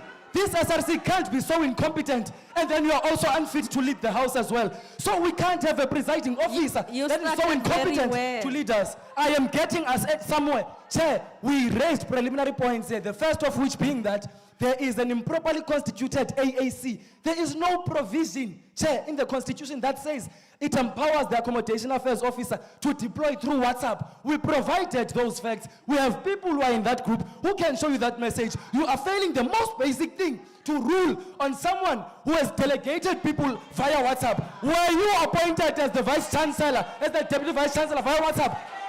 That never happened. That never happened. So please, these points that we're raising are valid, and we're not going to allow you to suppress us. If you're not going to kick Louis out, then the proceedings of this thing, and rightfully so, must be suspended until he leaves. He must leave. Because if it means Louis can insult someone and nothing is going to be done, then I can insult even yourself here and nothing can be done. So the precedent that you're setting is wrong. The precedent that you're setting is wrong. Move on. It's wrong what you're doing. You are allowing people to cast aspersions. You are even casting aspersions. You are misquoting us. You are saying things that we never said. And the way that you are conducting this house, you are leaning towards the SRC. You understand that these improper or irregular appointments or delegations are going to support them in terms of numbers of voting. And you have been briefed about that. But no. Can we move on? But no, you're allowing it to happen. Look at this thing. There we go. No, Soli, can we move on? There we go. This is what they know. This is what they know. I've never seen you anywhere. You've never led anywhere. Keep quiet. Can we please we won't, move we on? won't be bullied by people who've never led anywhere. Some people must keep quiet in this house. Chair, the last thing I'm going to raise, and I'm going to make it very clear, Chair, you are bullying us. We cannot further tolerate your conduct. You are bullying us. You are failing to rule on the most simple things here. You are rushing this process so that we can sign this oath. We even asked you, what happens when people who are never supposed to sign have signed? You know that you will never account for that. You know that people who have signed. But what is this now? But what is this now? Can you Wait, please but conclude? no, we mustn't be reduced to nothing by mere people who have been parachuted to the assembly.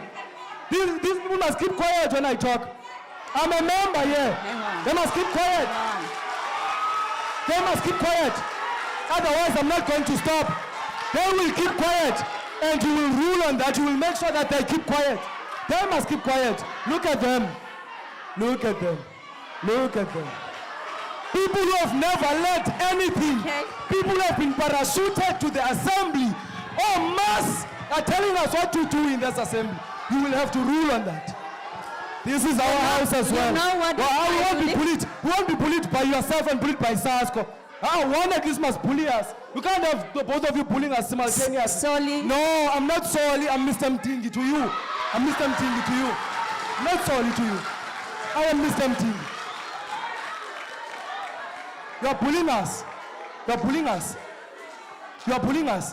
You are allowing the SRC, which has used its self-acclaimed unfettered powers to irregularly appoint or to select people who are going to be representing the AAC here. Number two, a person who's representing the students, who has even parachuted to the SRC through back doors, this chap of Louis here, has sworn at a member. We have brought it to your attention. We even said that there's a video we can prove, but you have never ruled on that. You asked him to leave.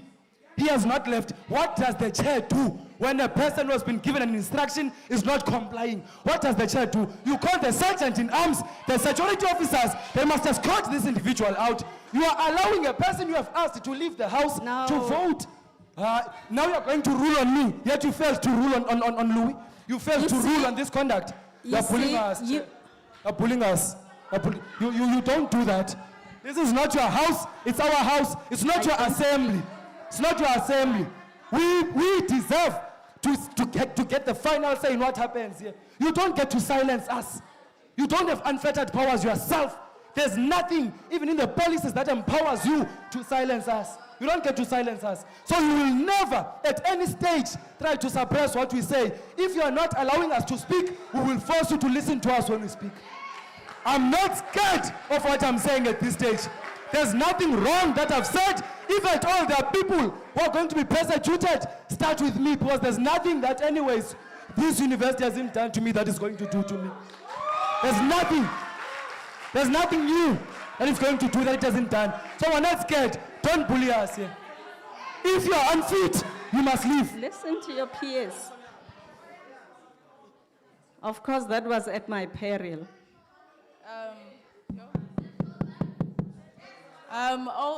Firstly, Prof, I would like to say to you, Chair, stop bullying us. And we're not going to allow here the SRC. We're not going to allow the SRC to bully us.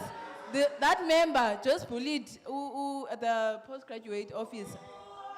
And now you have a right to call the securities, Prof. But we are going to continue with this while there is a member who insulted a person here. And number two, I'm not going to be provoked by these SASCO members here. Okay. If ever you want to say something, raise a hand. And also, Prof, it's not like we don't want to take the oath. We are willing to do so. Like, we are willing to do so 100%, but we need to understand here, why are some people here? Can't raise a hand here, but he couldn't answer when we were asking about the accommodation council.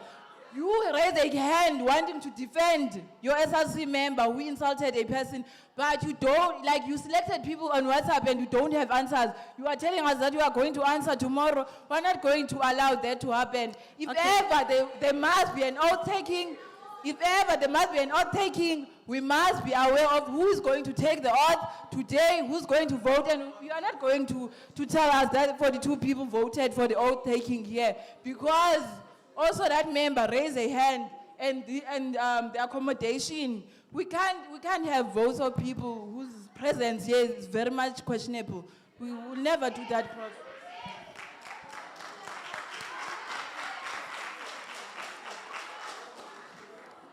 Thank you. I'm not going to repeat the part about the bullying. What I'm going to repeat, that seems to have not found itself perhaps in terms of understanding what I meant. Prof, I was not asking what happened to the International Affairs Office. I said, and he confirmed it, there was a resignation in that office. When there is a resignation in an office of the SRC, we do not take the president to go and replace that office. We then email the structure. Within 2 days, email the structure that deployed that person, and within a week, that structure must have replaced them. They have failed to do that, which then means that that office cannot stand until that email is sent to the next structure, and that structure is partner, Prof. So, this is not, the question here is not, how was it constituted? That was answered. We are saying that it is not possible for the president to leave his office in the executive, to come to the additional offices of the SRC and go and occupy those offices when the Constitution is very clear on Section 17. Prof, I need to caution you on this. When we are raising constitutional matters, you must allow us to raise them. Because if you allow a matter in which the Constitution has been violated, then you are then setting a bad precedent. I can violate the Constitution tomorrow, because clearly then there is an allowance here of the violation of the Constitution. So this thing is very clear, Prof. Now, what you do not seem to be getting from us is not that we don't want to take the oath. We are saying we want to take the oath as the people who are here validly. That then means that those who are in question must not be allowed to take the oath. We'll deliberate on them tomorrow.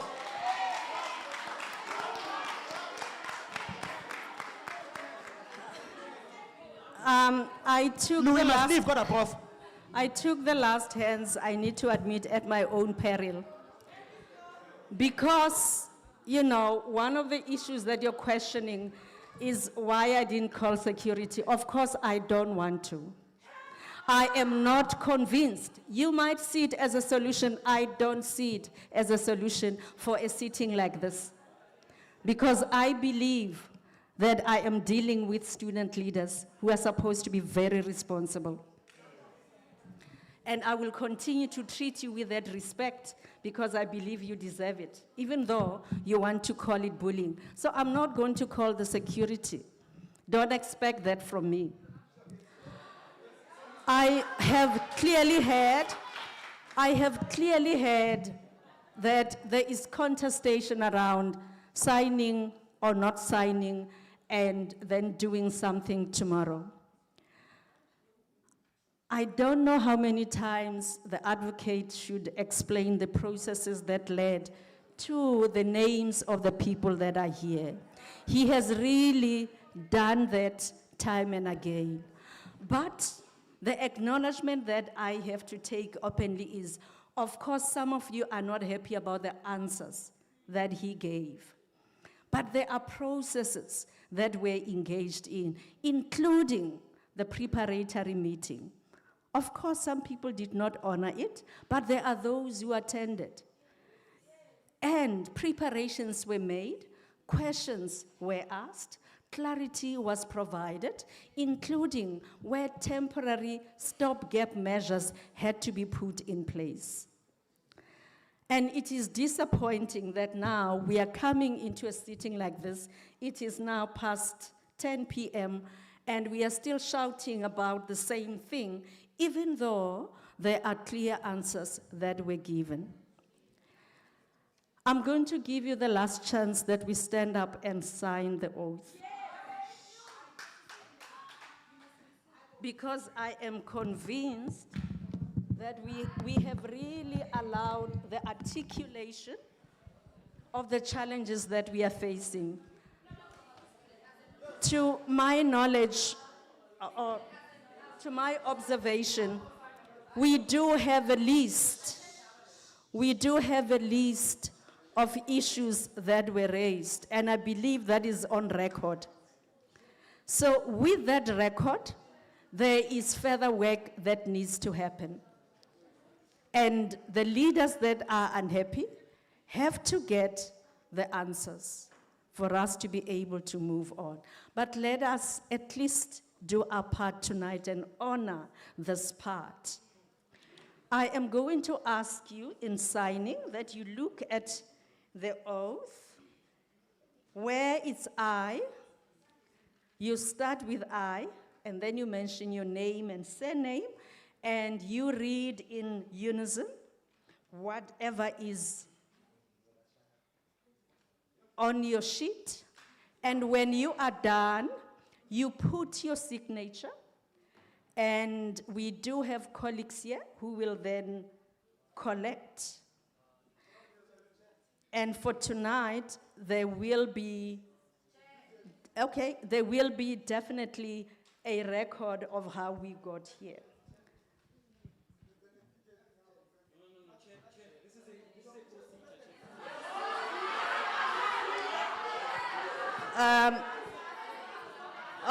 Okay. Listen, I would have wanted to exercise my further patience, but we are at a moment where I've asked people to stand up. Are you going to stand up or not? You're not.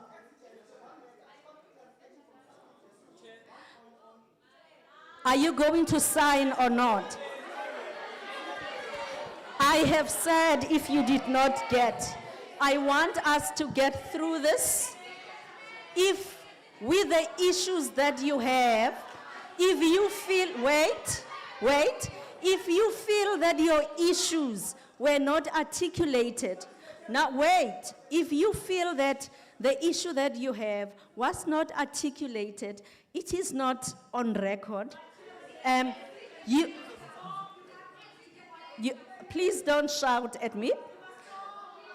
If you are convinced your issue is new, I would like you to seize the opportunity to put it on record when we are done.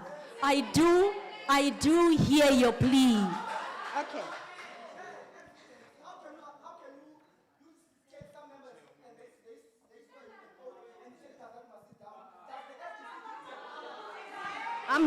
I am saying stand up. You are misquoting me. I'm not saying sit down. I'm saying stand up.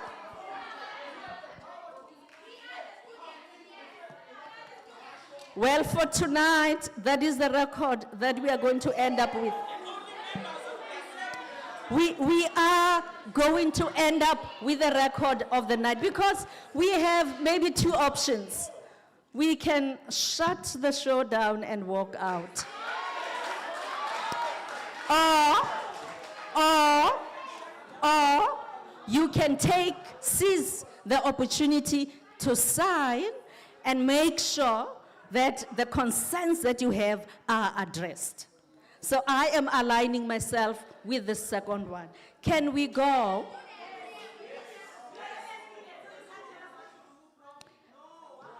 Can we go ahead?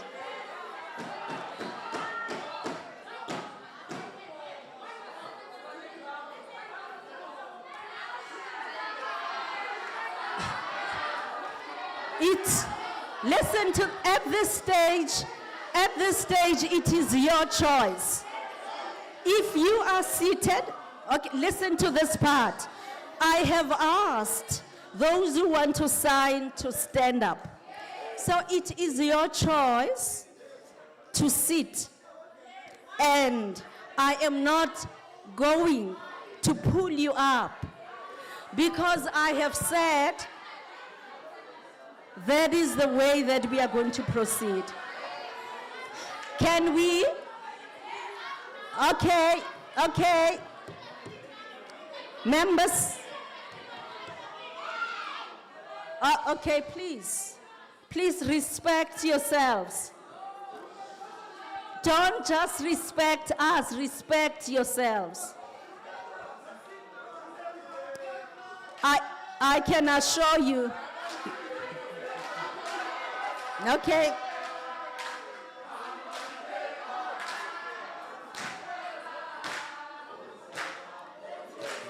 Okay? You are going to sign with music in the background. So, at the count of 3, you go on. Okay? At the count of 3, we go on. At the count of 3, we go on. Okay? 1, 2, 3. So,